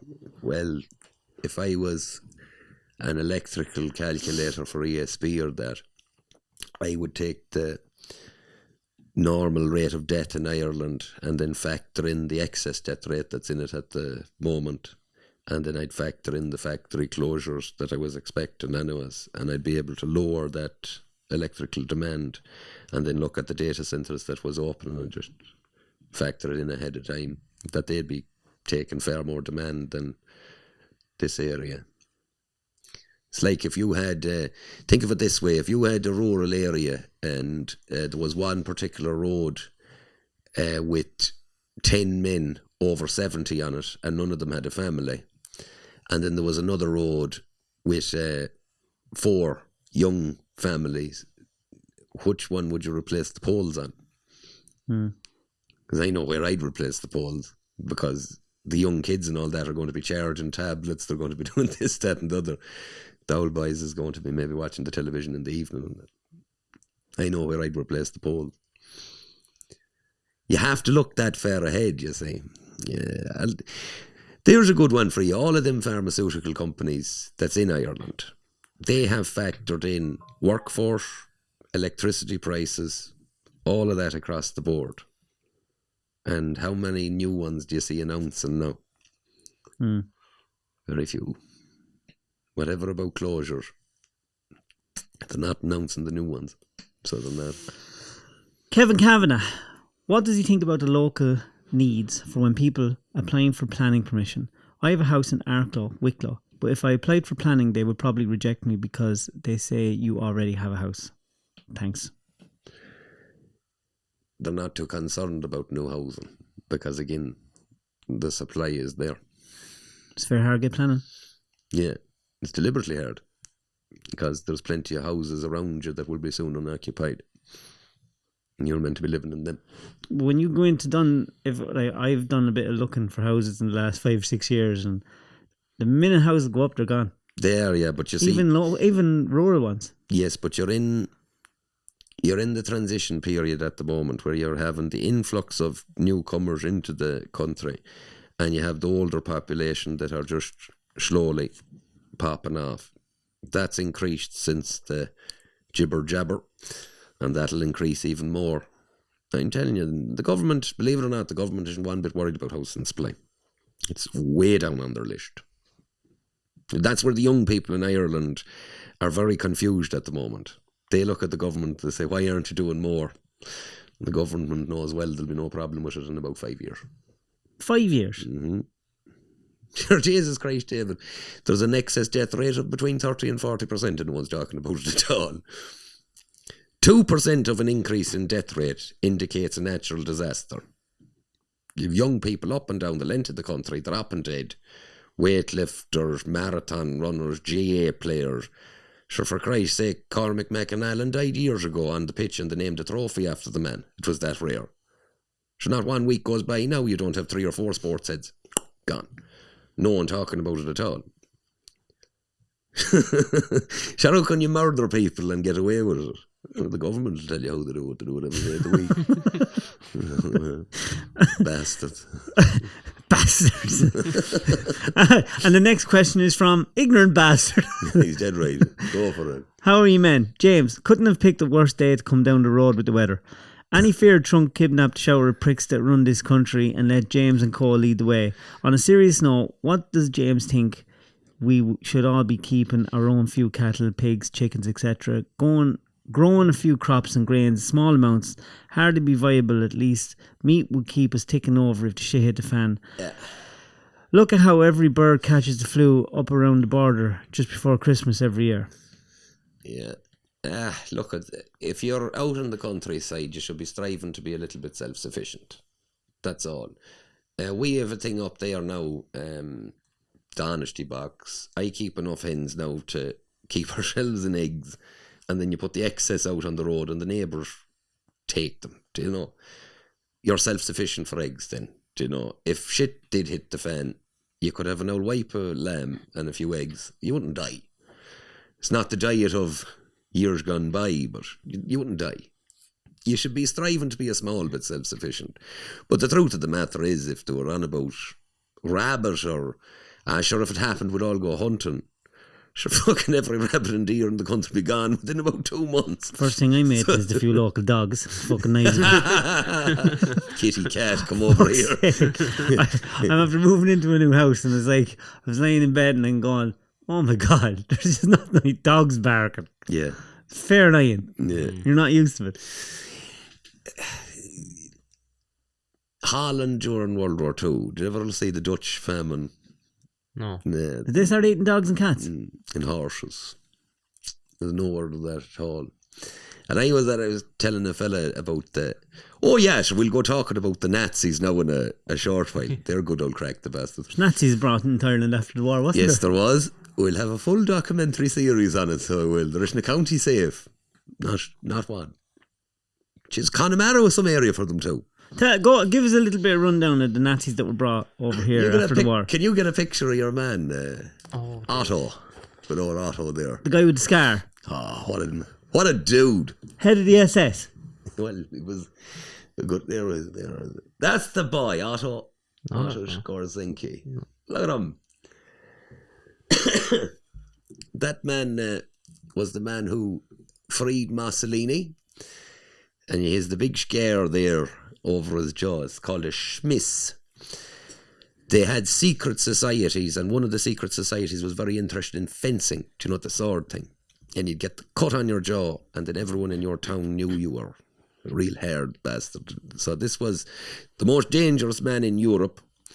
Mossad, the Israeli fellas after the war, when the Jews established their own country and everything, took him on as a kind of an advisory role and all that. And yeah, he was a double agent for Russia, an advisor for the Spanish Secret Service. Mossad took him on. Imagine a fucking Nazi working for the Jews. Ooh, wow. And he had a farm in Kildare. Yeah. Not a bother to him. Did he live in Kildare? Yeah, several times, yeah. Yeah. One of many. In Kildare? Kildare, Tip, Sligo, what's it called, Connemara, quite a number in Donegal. And did he come over here and buy him, or did the Irish government No, I bought the farm, all right. But you're talking about fella that Israel at the time would have had him probably as one of the most wanted, and he was quite content to hang around the farm and go for a pint. And who owns the farms now? I don't know. We're looking into an awful lot of this. There was an awful lot of them came over here. An awful lot of them. And one of them, who was a German spy, was in the Donegal Gaeltacht pre-World War II, basically sussing out landing positions and stuff like that. And he does a remarkably good kind of, a case study on the Irish, the rural Irish, and he can't get over the waste. So the blackberries growing on the hedges, he says this wouldn't happen in Germany where you had a free crop of stuff just and the birds eating it. He says we'd have those picked and made into jam and we'd be selling them and all this. It's an interesting perspective. Like, I think they done a documentary on him on TG Caher one time or that. But yeah, there's Otto, and I have to recommend everyone to go and see the new film Nuremberg. Russell Crowe is in it. Something very unique happening at the moment, that Third Reich is being depicted as reasonable. If you watch the film, and that's a Hollywood film. Yeah. Is that a good movie? Fantastic. Is that on Netflix? I don't know. I think in the cinema or that. I got it on the Dodgy Box. No, what's it? Yeah. I know you, James. Russell Crowe is in it. He does a fantastic job as Herman Van Goring. Van Goring was an awful interesting man. Very, very intelligent. This is the trouble, you see. There was a reason for, fucking fantastic show. And you see this fella kind of, I think he was the fellow over on the left or that. Yeah. His aim was to write a book on Van Goring or that. And Van Goring just told him, it's depicted in the film, he says, I'll be the book, you'll be a footnote. You'll have an unhappy little life because you were never destined for anything. And I looked up your man after watching the film. He wrote the book. The book was a failure and he ended up killing himself. Oh. So they reckon that these is based on conversations that was had with them. And your man just basically told him, you're nothing, you're not going to be anything, and you'll probably do yourself in. Jesus Christ. That was it. Yeah. But I just think there's a whole global thing now at the moment of looking at that period and... That's because of the Gaza war. I don't know. I'm not going to say too much. Do you know who Peter Thiel is? Peter Thiel, yeah. Yeah. Do you ever hear his views on the Fourth Reich? No. Have a look into that yourselves personally. I'm not having this put up on the Mossad fucking board out there. Get this young prick in Ireland, he seems to have figured things out a bit here. Gavin Gorman, what does James think of the folks trying to ban fox hunting? I know they're after hunts and horses, but they want all banned. Shoot them with a gun and it's clean kill. They're not getting chased by hounds. At the end of the day, they're vermin and have to be culled like deer. Go to Dublin at night and they're going around like rats. I'm in favour of hunting animals, to be honest about it, and I have no qualms in saying it. As far as I'm concerned, we have dominion over the animals of the countryside, and it's our viewpoint. How we deal with them is our own viewpoint. And I think it's religions and people's, whatever their personal beliefs and how they attribute to that. The rake of people has gone stone mad about this halal thing and all that. As far as I'm concerned, killing is killing. And if you think it's more fair to shoot him in the head before you cut his throat instead of just cutting his throat, that's your own opinion. As far as I can see, if you're killing something, and that's it. You can argue it up and down. Oh no, this is clean and this is fair. There's none of it fair. Any cow you ever seen going up into a kill box, whether he was going to be shot or killed, they're all distressed. So there. And if you were eating meat and saying, oh, this is nice, it was perfect. Shut up to fuck. There's no nice ways of killing something. So there's not. None whatsoever. Dyer. Or Dare. How do you pronounce that name? Don't know, actually. Do you know? Daire. Dara, is it? Oh. Yes. Well, David and James, question for you both. Well, a lot of people saying there's no right Conservative party to vote for in Ireland. Why had no one mentioned Antu? Aontú. They are definitely a common sense party, and in fairness to the two lads in the Dáil, Peadar Tóibín and Paul Lawless, talk an awful lot of sense, but no one hears about them because the mainstream Irish media will never let it be known. There are some in the Dáil who actually aren't left-wing fucking retards. It's small parties, but they have all common sense opinions, and the vast majority of normal working Irish people have. Just would love to know what your opinions on Aontú are. Thanks for the savage work you're doing, the pair of ye. Patreons on bother both your pods, and can't get enough of them. Fair play, and well done. I like the individuals that's involved with Aontú. I met, she ran in the election in Sligo, but she was originally from Derry, was Dr. Anne McCluskey. I thought she was excellent. And the Lawless lad from Mayo, I think, is a very, very good lad as well. Do you know him? No, I don't know him personally, but I've been keeping an eye on him. He seems all right. I think the Aontú policies are not as extreme as some of the candidates that they have.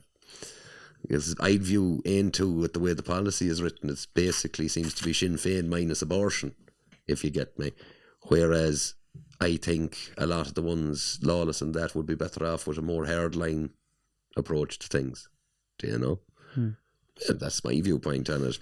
But all the small parties, I think, would want to come under the one banner, and I reckon that'll happen fairly shortly, because I'd say Orange Man Bad will take an interest in Ireland, and all of a sudden there'll be funding floating around. So there will. And you're looking for a bit of funding? Huh? You're looking for a bit of funding? I was highly insulted. There was a figure given 160, and I asked for far more than that. I gave a far more realistic figure. Who said that? Kelly or that. He says, what was it? I was looking for 160 grand. I rang him up. I said, you bastard, why didn't you tell him the truth? Did he answer the phone to you, or did he talk to you? Yeah, he'd talk away to you. Yeah. Talk away to you. And now I don't know the man, and texting or that. Yeah. You know? Yeah, I'd give you a dig every day and that. And I used to do. I'm a cunt for that though. That if you fall out with me, I just go thumbs up or that. Do you know? And then his poor old monkey died. That's cruel. So it is. He had a monkey. He had a monkey, and some bastard poisoned the monkey. Bad job that. You said that in a very on-forward place. You just flew over, parachuted in, poisoned this poor monkey, airlifted out, gone. Apparently the poor old monkey came to a bad end. Assassinated the poor old monkey on the man. That's fucking terrible. Killian Byrne. Well, David and James, I really enjoyed your YouTube video you did with YouTube video you did with that other lad on your farm. It was class to see how much joy it brings you. For a lad hoping to buy some land, 7 acres, yes, where would you start? Chickens in a go, and start fencing it all into sections for fruit and veg. Thanks, James and Dave. You could do worse than to look up Joel Salatin, Richard Perkins, and a fella called Geoff Lawton. Now it's Geoff, Geoff Lawton. He's very good on permaculture design. Chickens, 7 acres. You could maybe get into ducks and goats and stuff like that, but you're a long way off the bigger stuff, if you get me. But permaculture, pasture raised broilers, pasture raised laying hens, believe it or not, you'll make an income. You will make an income with 7 acres, but you just have to market yourself right and create a little brand, and that's it. Like, you know. Dylan Godley. Well, James, how's things? I've personally made a lot of money off gold and silver. Well done. But do you think America have hyperinflated gold so they can pay back some of the money they own? Only for it to drop it again in the new year? No. Short answer is no. I think America, the Central Bank of America, has purchased so much gold globally that they have a fair estimation of where it's going to go. Now, the question is, how much gold is in the Grand Canyon? That's the question. The Grand Canyon? Mm-hmm. What's going on in the Grand Canyon? Keep hearing shit about the Grand Canyon. Well, there's parts of the Grand Canyon you can't get into without a Black Hawk flying over, you know that. And there's a rake of people reckons it's ancient aliens and Egyptians and the whole lot. I think it's gold. I think that area was fairly well mined if you go back to the old newspapers. You think they're storing gold or mining it? No, I think it's just there to mine. I think there's so much of it there that if the rumour ever got out that it's there, it could damage the gold price. Really? Yeah, you have to remember, when that was closed off, America was tied to gold. So their currency was tied to gold when the Grand Canyon was closed off. So take De Beers Mining Corporation. Why are diamonds worth any money? Because the De Beers Mining Corporation controls the global supply of diamonds. So the Grand Canyon is there, the Grand Canyon is closed off, America sits on it. Yeah, but I don't think in the new year. I think that's long term. Dan. Well, lads, Happy New Year to you both. James, there's a lot of videos popping up on Facebook and the gram saying there is no Christmas in 2026, but still Thanksgiving in the States in 2026. Yeah. Is it an AI piss take or some more to it? Keep up the good work. I think there will be Christmas. Anyone that can bake a cake and fucking have holly can have Christmas, you know. AI by June will be indistinguishable. AI generated videos by June, you will not be able to distinguish. They're fairly hard now unless they're the real fat people falling downstairs and breaking down buildings. They're hard now. It's a difficult one. If you have a daughter and she's out foreign, be very wary if she rings you looking for money. Be very wary. Because if you have a daughter who likes to do Snapchat and she likes to do Instagram and she likes to do her videos, just blog on here, how's things? AI will be able to video call you. They can do it now with one photo. One photo. It can be on anything. Yeah, but Daddy and Mammy would want to be very wary of this. I had text messages the other day. I get loads of these prank phone calls and stuff. Yeah. From all different countries. And now you're getting text messages. Hey, Dad, I've run out of credit. Send me money. And I'm there. Who the fuck is this? Yeah. Rory Quinn, how's the men? Wondering what James thinks about the protests being organised next week in Athlone. Our so-called leaders are just puppets for Europe. And I feel farmers have lost their power. Not enough willing to stand up and be counted. Loving the work you do, James. Saying it as it is. I haven't got involved because... Why is that? I believe commercial farming is on a downward trajectory. I think that the PR campaign to the general populace against farmers has been very effective. The propaganda from RTE, BBC, the whole lot has depicted farmers as being cruel to animals, cruel to the land, cruel to each other. Oh, I have to tell you that after. But anyways, they've turned the general populace against the farmer through propaganda. And I think the farmer now would want to wise up very, very quickly and realise that a lot of these protests, you're only going to turn them against you even further. So yeah, you're fighting 20, 30 years of anti-farmer propaganda. It'd actually be a far more effective thing to get a small media team, the likes of the IFA and all of them. It'd be far more effective to have a small media team going from farm to farm, showing the daily jobs, showing that these animals are well fed, and showing that farming is not this kind of bad thing that you think it is. you know. But on the propaganda standpoint, there's a film, and I nearly forgot to tell you this. Film set in Leitrim, rural Ireland, Horseshoe, it's called. In cinemas now, you need to go and see this film for yourself. Myself and the wife went to see it. It's about 4 siblings who are having an argument about dads, do you know? Well, one of the young fellas is gay, and in Leitrim, because this is so common, this is happening all over Leitrim, the gay man is hunted down by a vigilante group in 2 tractors, and one of them is sporting a jacket that looks remarkably similar to your checked hoodie. To my what? I says it to Rose. I says, that's David Cuddy's hoodie. Which one? No, this is the film, Horseshoe, right? But there's a scene in it where the Zethar Culchies are hunting down the gay lad, and one of the fellas is there tapping a hurley with one of your, do you know, the check one you gave to me? Yeah. One of them. Logger jacket thing. Yeah. I says it to her. I says, I must say that to David, because I says, this is blatant, what's it called, anti-propaganda against David Cuddy hoodies. So it is. Yeah. But that's the type of propaganda. You can't win, can you? No. That's the type of propaganda. Anti-rural, anti-farm, the whole lot.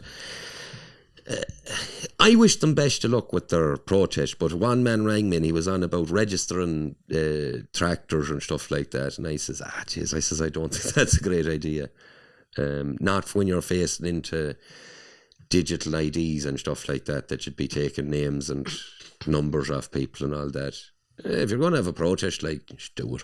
You know, you don't need to take down a list of who's attending and what. Why did they do that? Why? What's the reason to I don't register? know. Just to see how many is going to come for the day? Now, that mightn't be true. This is just what was said to me, there was word about it. And I says, no. They could be doing that because, you know, the way you have these protests and then they're not telling the truth about how many were there. So they could say, no, there was definitely this many there. Maybe. There could be something positive to it, surely to God. But you see, I'd be a hypocrite if I was at that protest and telling reasonable people that there's hope. There isn't. The Mercosur deal is not about Irish farmers. The Mercosur deal is about Germany getting access to the South American market. That's all there's to it. It's beef for BMWs. We'll take your Argentinian beef, we'll take your Brazilian beef, but we want access to them markets to sell our BMWs to you and our Porsches. And the Irish farmer doesn't seem to get that, is the subsidy. You've closed your fist on take aids of subsidies from the EU. And then the EU one day says, oh yeah, and we'll be, you know, taking their beef to sell our cars or that. And then the Irish goes, what? You know, you do listen to farmers run about socialism, like, and they'll tell you, well, I wouldn't like Sinn Féin and I don't like that old socialism or that. Jesus, you seem to enjoy your check every back end, don't you? I'm not being bad. I like farming myself, but Jesus Christ, don't talk about socialism and then go, you know. And another thing is too, Jesus Christ, any man there that is going to it, bring the bad tractor. That's all I'm saying. Bring the fucking cunt of a thing.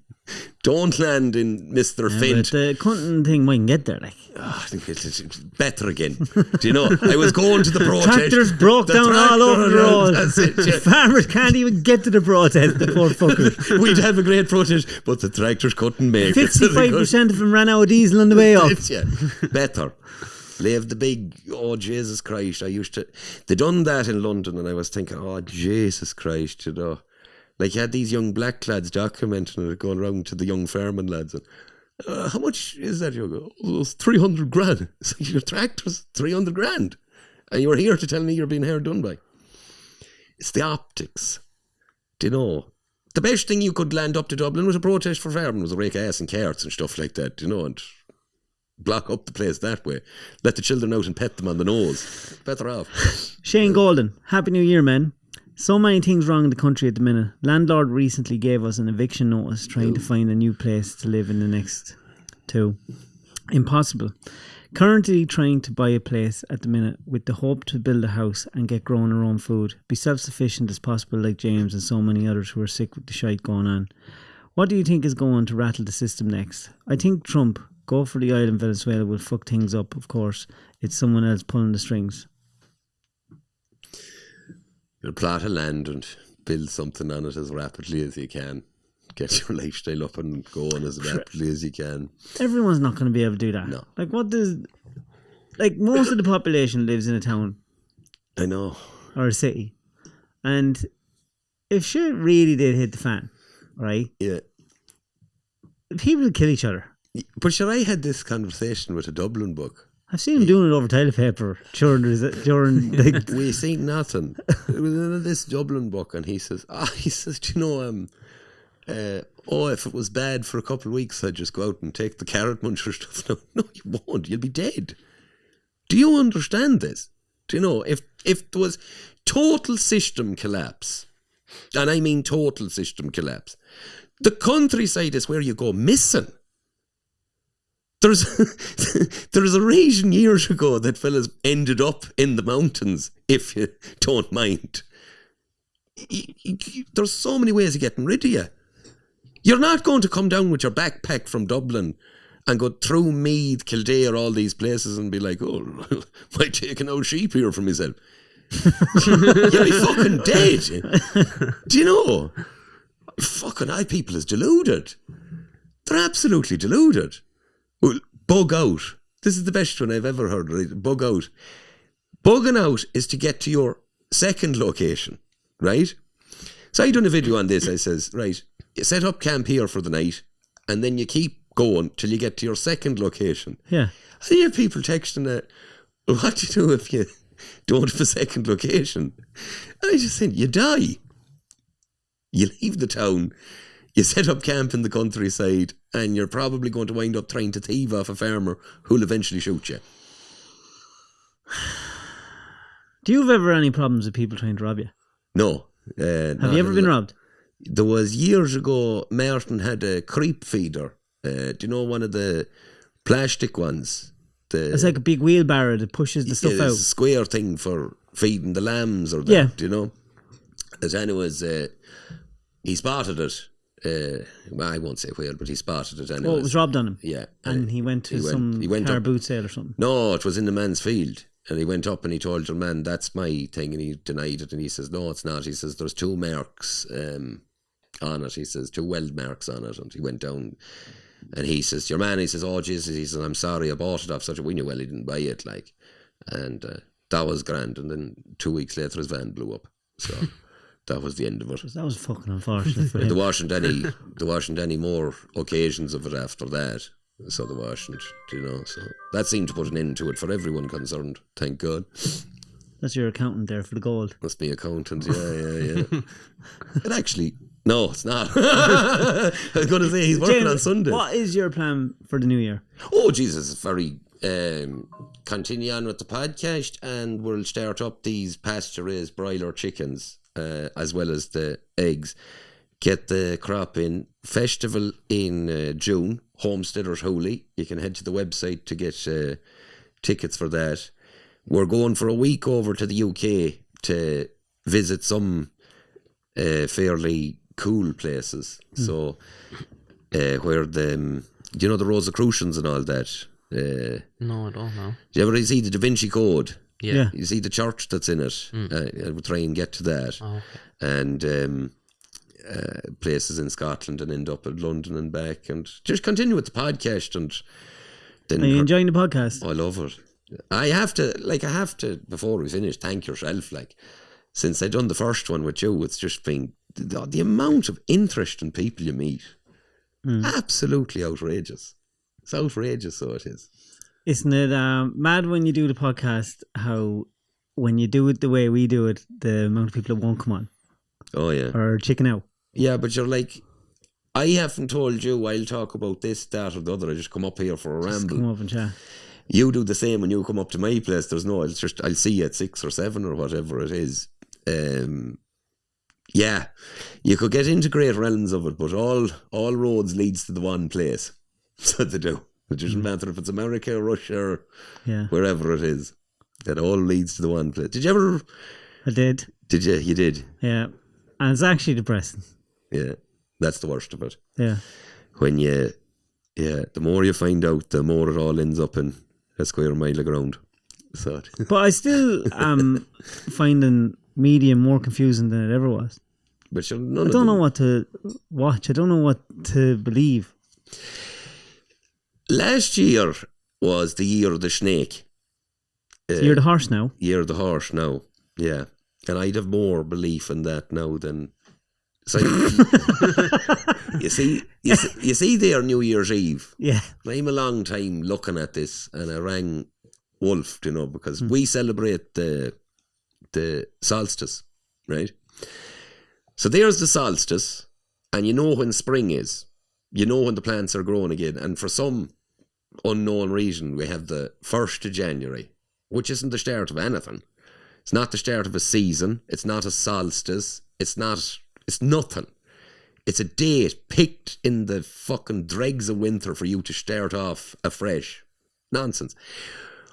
But you know the 10 to 0 countdown? It was the first time it ever dawned on me. You are literally shutting yourself down. 10, 9, 8, you get down to the 0. They're doing that to people for hundreds of years. So when they're starting off and I'm going to do this and I'm going to do that and I'm going to do the other thing, is take a figure and count yourself back to negative and head on. That's how deep these dirty things is. That they'll deprogram you at the beginning of what you think is the new period. Have you become any more or less religious? No, not religious. I have more spirituality and stuff like that because I realise that you can protect yourself. Like, there's people doing up, down, over and back, and I never realised that's from the other side. Their Lord wasn't doing it. Jesus wasn't doing the up, down, over and back. So he wasn't. Who's doing that? You're shutting yourself down. It was the Catholic Church introduced it, the sign of the cross. You're shutting down your third eye, heart chakra, the whole lot. You're closing the whole lot down. I'm telling you, the symbolism and the ritual in all of this is absolutely scandalous. It's absolutely scandalous. I thought it was like the Father, Son, Holy Spirit, Amen. Thought, yeah, but no. In there, that's where the... Third eye. Yeah, and there's the heart. And then you're crossing the two of them. So it's basically, well, what's an X? So you distinguish your first 2 points as above, so below. Cross it out. I'm getting no closer to what's up there at all. Do you get me? But without all the symbolism, do you ever do you have little conversations with himself? Oh Jesus, yeah. What do they mostly be about? Trying to figure everything out. But you see, the funny thing is, since I've pulled back and realised, well, in actual fact, it's all so big and controlled and so horrible. Like, we haven't even touched on the podcast tonight, the whole Epstein thing coming out and all that. And ordinary people now is talking about, oh, what was going on? There's a good one. You know, the Nuremberg film? Yeah. You know your man Van Goring or that? Yeah. His godfather was Epstein. Yeah, this is going on a long time. And you can't do nothing about it, and they're all going to kill each other over it. And you're nearly as well to take a step back and say, you know something, I'm going to feed a few hens, and there's a lovely cloud. I'll go about me. I'll just enjoy my life. Is there any point in even asking you, what's positive in the world that isn't your family? Love. Sure it isn't. You see it every day. 2 men on the road, and instead of fucking roaring and shouting at each other, deciding to lean across a gate and have a chat. You go to your local pub? Well, I used to, yeah, but I'm trying this year now to cut out the alcohol, if you get me. But I do intend to still go to the local an odd time. Do you know? That's what positive is. Human connection and all of that. And instead of killing each other, to just bear with each other and give each other the benefit of the doubt. I've realised an awful lot in this last year. Like, even that Kelly fella, right? Instead of me one time going, oh, just you're this, that, the other thing, the whole lot of it, right? It's just an old fella rabbiting on the internet. What about? Do you know? Life is good. Do you know? It's not too bad. It could all end up in disaster at some point, but wasn't it very enjoyable to have tried it? Huh? There's a good one, like that man's generation there. 1/3 of them that should be in existence has been aborted. That's a frightening thought. That is a frightening thought. 1/3 of the Kyles that should be in it was killed before they got a start at all. Is it that high? It's 33%, yeah. Yeah, no, that is the figure, yeah. 1 in 3. Of human babies? 1 in 3 of human life in the modern age that should exist is aborted. And it'll go higher. I'll tell you, we gave women the vote and it was all downhill. I'll make sure not to clip that bit. No, don't. That's the one that'll travel. And the more I live, the more I realise that's the crux of the whole lot of it. So it is. Come up with this empathetic society that winds up killing. Sure, Jesus Christ, the Nazis never killed as many as what the abortionist says in the last couple of decades. Not a word about it at all. And they don't even call it a baby, they call it a fetus. And a fetus is a Latin word for offspring. But they think, well, sure, if we dehumanise the title a bit, do you know, fetus sounds better than baby and bucket and corner of room, doesn't it? Fuck.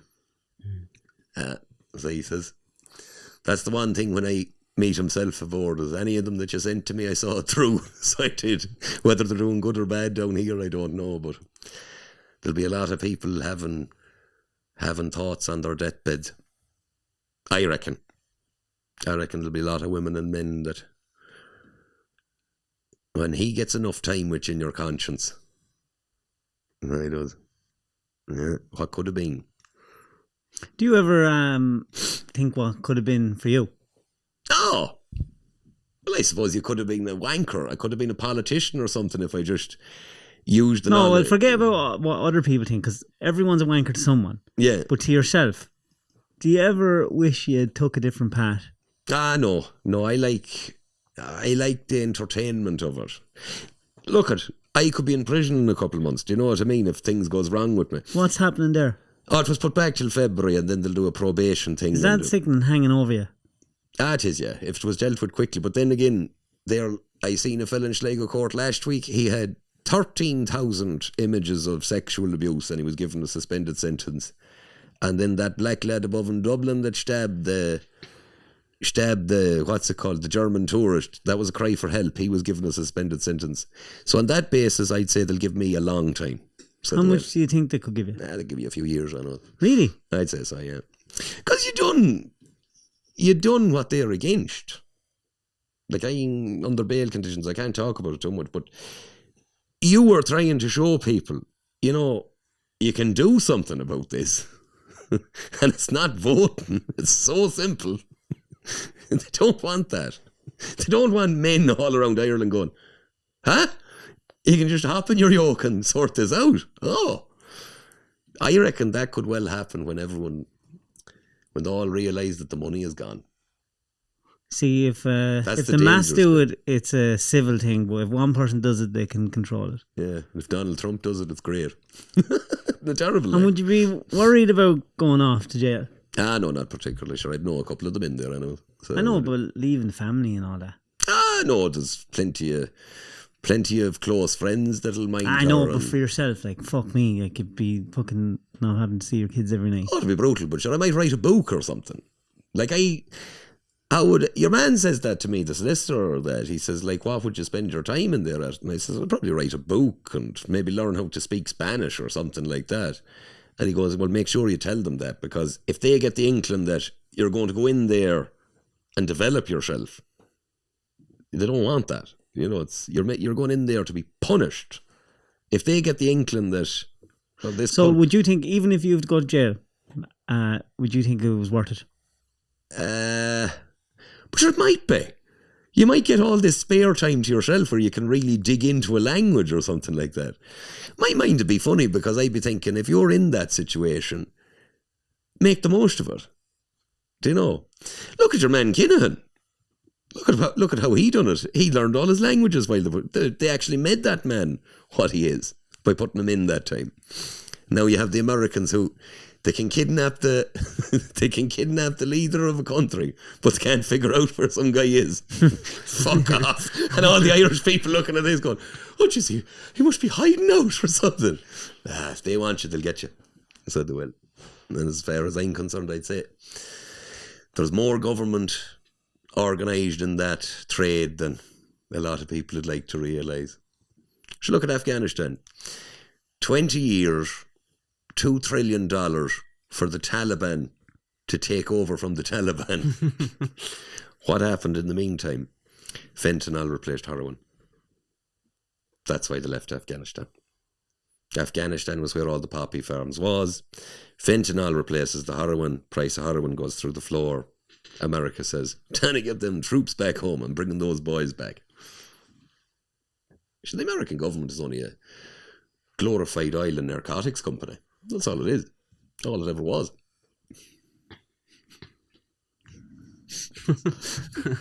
James, I'll fucking finish a podcast with you one of these times and I'll just fucking gap myself. No, what you want, David, and you have the ability to do it.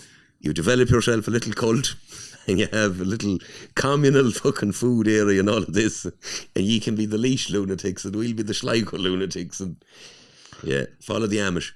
I think we're first lucky we live in a very, when I think about a close-knit community. Yeah. Good.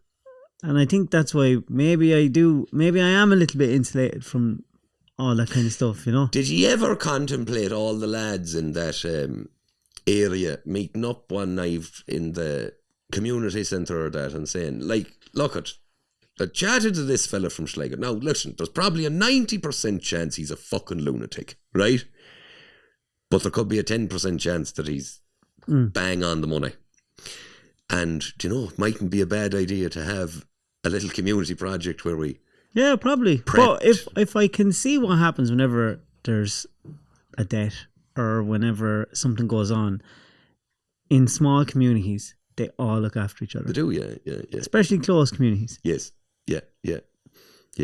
You see, that's going to happen, but what I'd be saying is that small-knit community where they used to be thinking about, well, Teresa has the big teapot and this one down the road has the platter and this one down the road has all the excess chairs, is you should be all meeting up and saying, well, Johnny has a rifle and Jeremy has a shotgun. Yeah. And if it all kicked off, that's where it's at for me.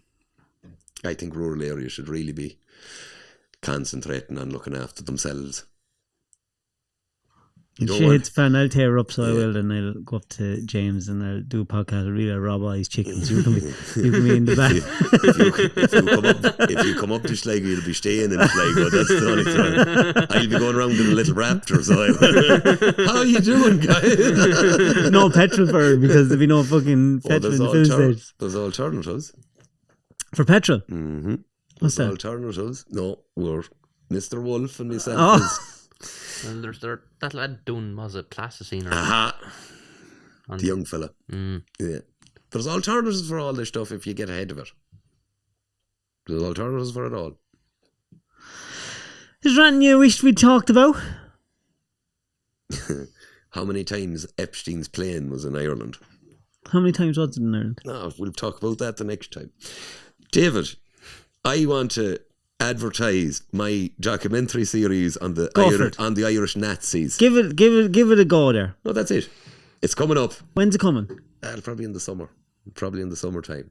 And we'll have the fellow we showed you earlier on and several other ones of them. I never knew that Ireland was such a hotbed for Nazism. And a hotbed for it. But we didn't know until tonight. That's great. It is. I knew of at least 2 Irish Nazis, but they were actually Irish people that ended up fighting for the Nazis. Yeah, but there was several Germans. Several Germans came here after, and one of them, and it's quite funny,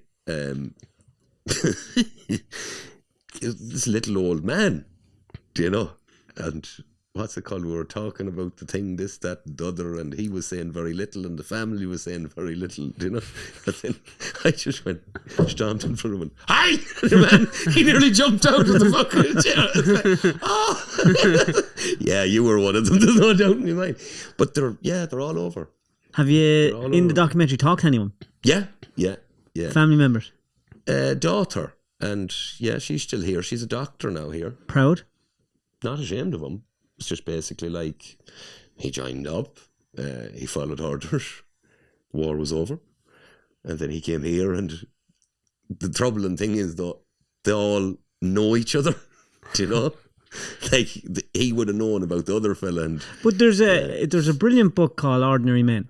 Yes. You ever read Ordinary Men? No. And it talks about what it was like to be a German citizen, you know, a doctor, a teacher, and the war started, and how you become a person that does these horrific things. Mm-hmm. And when everyone around you is doing stuff, and when you stop doing it, whether your conscience tells you not to, you know, I'll end up there. Yeah. Everyone else is doing it. And it turned ordinary men into monsters. Which we had it during COVID. Yeah. Little women in a shop attacking fully grown fellas because they didn't have a fucking face nappy on them, and threatening them, and willing to say, I'll call the police. But why? Because everyone else is calling. And that was just a tiny like sample of what people do. Like. COVID showed everyone a little bit of authority and a new set of rules. And you see, this is my thing. When this goes bad, I can see it happening so clearly. They'll blame the foreigner. That's what the government will do. They'll take away from themselves and they'll say, well, in actual fact, you know, we out of the kindness of our hearts we were doing this, but it turns out that there's all these scam artists and do you know, there's all this corruption. We didn't know about it quite clearly, but push it downhill. Shit flows downhill. Jesus, if I had known, I'd have went out to Minnesota and opened a Leering Centre. I've seen that, yeah. That was fucking mental, wasn't it? But do you not think it's so funny that young fella does this groundbreaking expose? Did you see the way they all attacked him? CNN and... Oh yeah, but you CNN and all them, they really wanted him because this has gone on for years with the Democratic Party.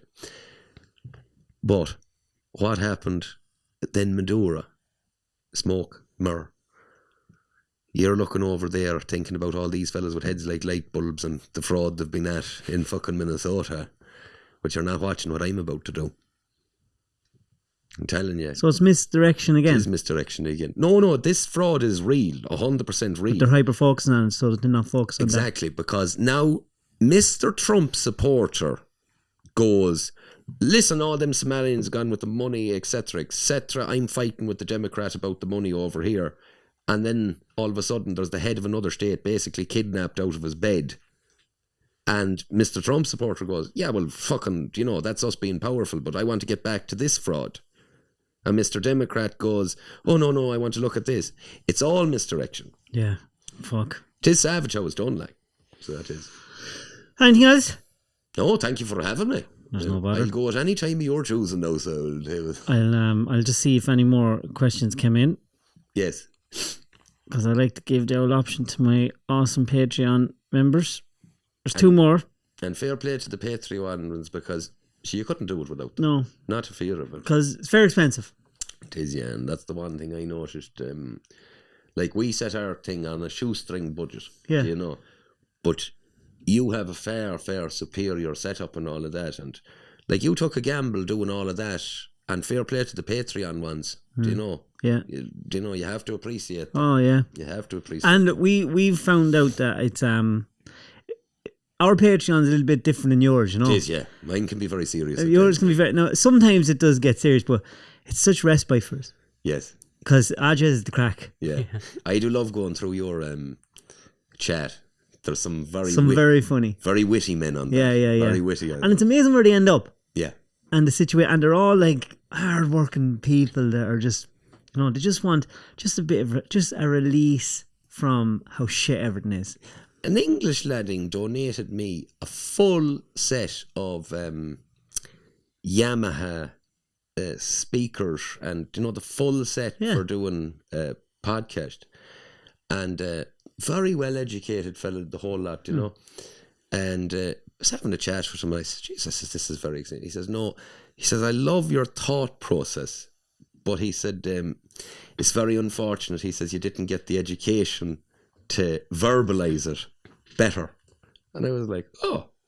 He says, you can tell you've read the book, you know the content of it, you're able to put it in a way that a working man would understand it. But you'll never be at the Oxford Union, you know, doing, well, this is what I thought about the Greek philosophers, you know. That's not for you.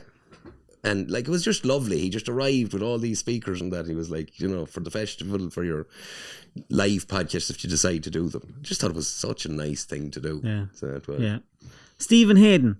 Yes. Well, lads, Happy New Year to you. I'm 27 years old with a wife-to-be and 2 young kids under 4. Congrats. I bought our house 5 years ago and not paying a massive mortgage. I drive lorries for a living the last 6 years. Left the lorries for a year to drive diggers at construction and went back to lorries out of fear of construction drying up. I would love to run a business of my own involving machinery and lorries, but worry about when it is right time, or is there ever a right time?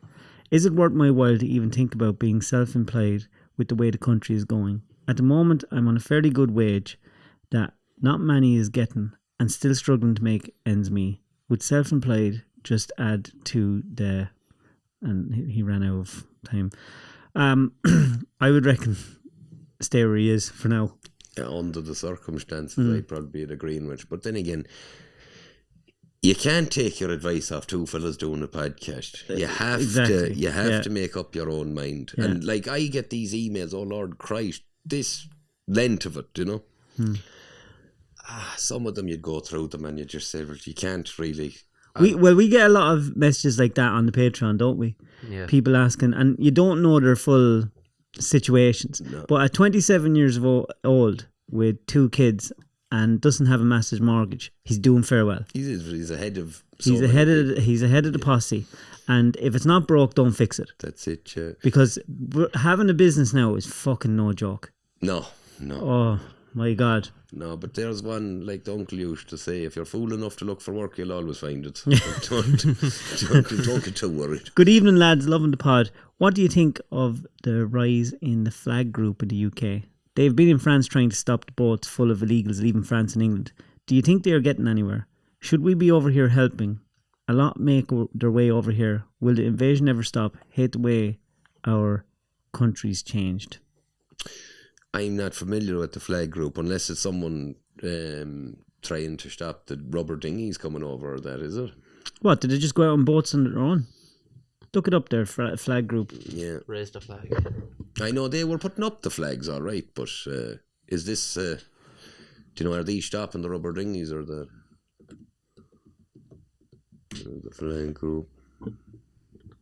The Raise the Flag group refers to Raise the Colours RTC, a controversial UK-based movement prominent in late 2025, known for organising the Operation Raise the Colours campaign that involves displaying large numbers of Union and St George flags in public places, often on lampposts, linked to nationalist and anti-immigrant sentiment, leading to clashes with residents. Oh, I think that's a different thing. Where you know, I wouldn't be. It was racist if you raised your flag. They were doing that in Ireland, sure as well. Do you know something? That's at certain times I do, because I years ago spoke about a lot of this at a very early stage, and at the moment it's exactly what you said was coming, and now people are coming to me. Oh, what you doing? What do you want to do, like? They reckon between 30 and 40% now of Ireland is non-native, you know. So you meet these people and say, well, we have to go back to being Irish, just thoroughly native Irish. And then I said, all right, fair enough. So you're going to go door to door and shoot every foreigner, are you? Well, if it comes to that, I'm thinking, you're a space cadet.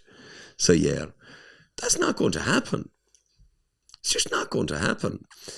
If you could get it governed so much better, and you could encourage Irish people to have children, and you could encourage some of the foreigners to, amalgamate a little bit, and then the fella that quite clearly didn't want to do anything except cause bother, just fuck him off. Get rid of him. But this cracker, no, we'll go back to, it'll all be white Irishmen. Not enough white Irishmen to do it. Sure, you ask a fella there if two fellas has an argument in a pub and you say go over there and hit him. He'll say to you, oh Jesus, I don't know, I could wind up in trouble here or that. Well, he's not going to go into a house with a black couple in it and a couple of kids and say, that's it, out you go. Them calibre ammunition in it anymore. And you have to just recognise it. I do stop the money and they'll leave themselves. You'd hope so. The only ones that stay would be the ones who are working and of benefit. But how do you square the circle, David, or the one that came in 96, worked for the couple of years, got his citizenship and is sitting there? How do you stop his money? Same way as you stop the Irish lad that's a useless cunt. But sure, they're not stopping it. I know. That's the trouble. And you know, there's a party you would think, you know, like everyone's not the same, obviously, but if people can get away with doing nothing, they're gonna do it. People will always take the easiest road. Milton Friedman done a program in England years ago on about the welfare state for the Americans. Yeah. And believe it or not, it was an Irish immigrant was used as the example. He went to a man in a flat in Manchester. Their man was on the welfare. A couple of kids, the wife there, and he was on the welfare. And Friedman didn't blame him. He says he's actually doing what any father should, which is taking the best amount of money that's available in the area, and unfortunately the best amount of money that's available is to do nothing. Like, it's a logical choice. Yeah. So Jesus Christ, your man needs to be held to account. Roderick O'Gorman invited the world to come here, and then a rake of people got mad because the world believed him. He told the world that this was the land of milk and honey. But for some of them people, it sure is. It is, yeah, because it's better than a mud hut. And then you have a pension class here who need a younger class to pay their pensions, and they mightn't be too impressed with the idea, well, we can get rid of all the Africans, but you're getting no pension, so your son or daughter will have to look after you. But I don't have a son or a daughter. Oh, well. You were a bit silly, weren't you, back in the day, not having one of those? Mathematics is the trouble. You see, what we're even talking about now is solution. There's no solution. This just goes economically. Bang. Europe, I put up a post on Facebook and I said, by summer, Simon Harris will be in a war with mathematics. Sure, maybe they're all just pushing the can down the road until this universal basic income comes around. Sure, universal basic income is just a new zero. If everyone gets the same of something, it becomes the new zero. This is the problem. They're not getting this with the economic heads isn't getting this. It's a great idea, the wrong species. They're after giving a universal basic income to artists. Artists gets a minimum payment per week. And all the artists are like, yeah, it's great because, you know, I can live and I can do my painting and people pay me for my painting. It's wonderful. But what none of the artists is coming to the conclusion is, yeah, but it's just your group. There's a couple of ye. The rest of society is sponsoring ye. What do you think happens when all this is across the board? All of a sudden, Mr. Wealthy man who's paying big tax goes, fuck this place, I'm off. No, UBI won't work. It just won't work. It's just going to be another zero. Yeah. It's like socialism. Like, socialism's a great idea. Yeah. But it's Jimmy Carr said it, you know, wrong species. Yeah. You know, everyone's a socialist in their house. Yes. Everyone. You know, with your family. Yeah. You know, you'll do everything for your family. Yeah. And then when you're outside your family and your community, you're a bit of a, you know, little bit of a socialist. Yeah. And then after that, it's capitalism. Fuck him. Fuck everyone else. Well, you see what we done, and it was very cleverly done. We've given everything away. You've given away your physical, online, biological, every identity you have has been willingly given away for convenience. And now we're going into a period where all of those details that you willingly gave away are going to be used against you at the same time. And the only hope to save the situation then is to hope that everyone in the world is very brave, which is not true. Everyone in the world, the vast majority of them, are extremely cowardly people. And when they're given information, such an email account 7 years ago, this is what you Googled. Not too nice, that, is it? They'll just do what they're told. You see, stuff's on my computer there. And everyone's. Mine especially. You see, the trouble with mine is I went through my computer and I realised this is even when, do you know, when you're 12 or 13 or that, you know, probably shouldn't be looking up guns and this and that. Mine would be total anarchy. And it wasn't, do you know. That lad there, he's a gun fucking nerd. Yeah, but you see, this is, they'll go through all of that and they'll say, well, you have a very frightening thought process, a time for your re-education camp.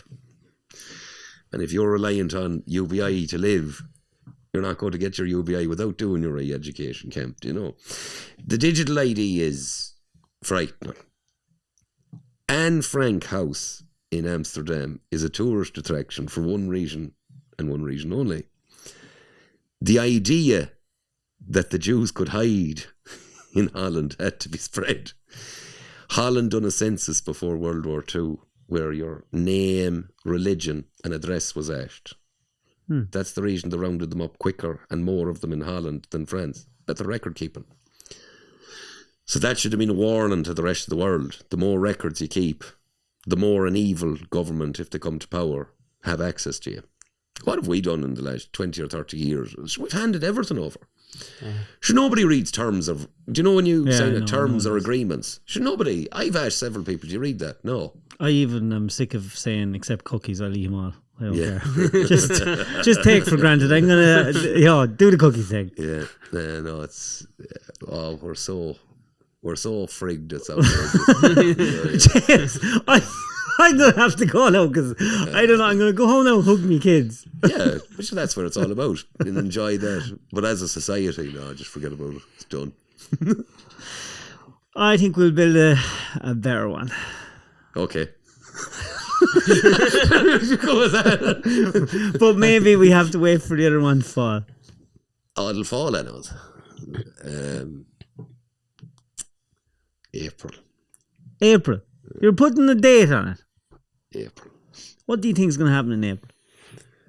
I think that AI has been grossly overinvested in. I think the NASDAQ has 7 companies that account for far too high of a percentage of its value. I think Nvidia is grossly overvalued. And I think the Americans can push out the currency till about April. Then I think she goes bang. What's the first thing that goes when it goes bang? Nvidia stock declining rapidly. What does that mean to the average man? Fuck all to the average man, but what it'll mean is that the stock market will follow precipitously after. The big boys is out. That's the big hedge funds is out. The big investors is out. It's just your fucking speculative dummy who's left in it now. Trend goes up, trend goes down. What are you saying? Like the money just stops? Money won't stop. Certain currencies will hyperinflate, but the stock market will fucking tumble, and an awful lot of banks are tied to the stock market because they're heavily invested in the derivatives market. A lot of pension funds and that will fold. Commercial real estate will go under, so it will. All of that, loans that were taken out pre-2020 and that is coming for refinance in 2025. And sure, who's going to refinance a commercial building when your total economy is looking at a lull? Sure, the only thing that's really booming at the moment is fucking arms. What other product is, can't get enough of it?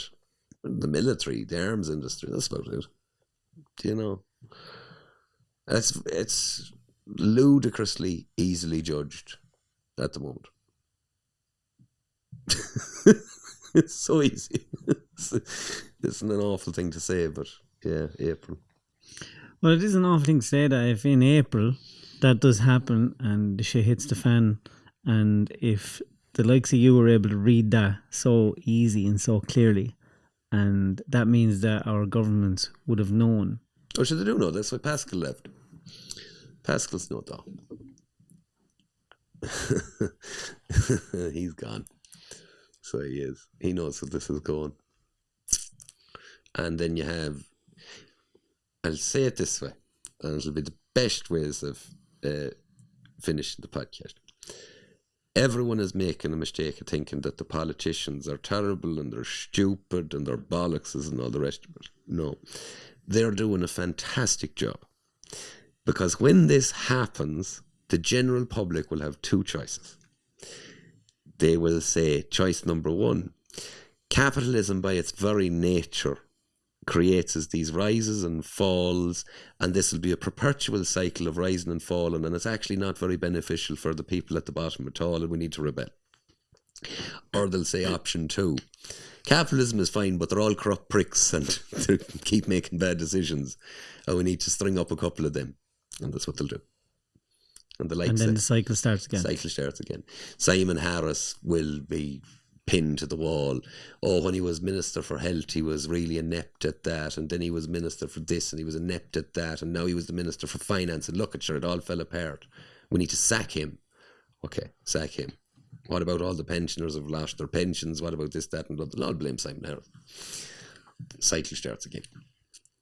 And then the likes of the fellow who's invested in gold, silver, graphene, uranium, all of these things, he'll have the money to buy the asset classes that now have devalued, and he's next cycle's millionaire. 2037, James Conway, Taoiseach of Ireland. I wouldn't take it. I wouldn't take it. You know what? One of those situations where I think anyone who now would be going for a politician on this trajectory, you'd really have to wonder about their intellect. You really would. Like it's like paying. Do you remember Pass the Partial? Except this partial has a fucking grenade in it. No cunt knows when it's going off, and you have these politicians going, they're just playing this game. Oh, no, maybe. No. Just sit back and make a few pound off it. You're better off. Feed the ducks. Look up at the fucking sky and you're better off. Right. Well, on that note, I'll see you in April. Thanks, James. See ya.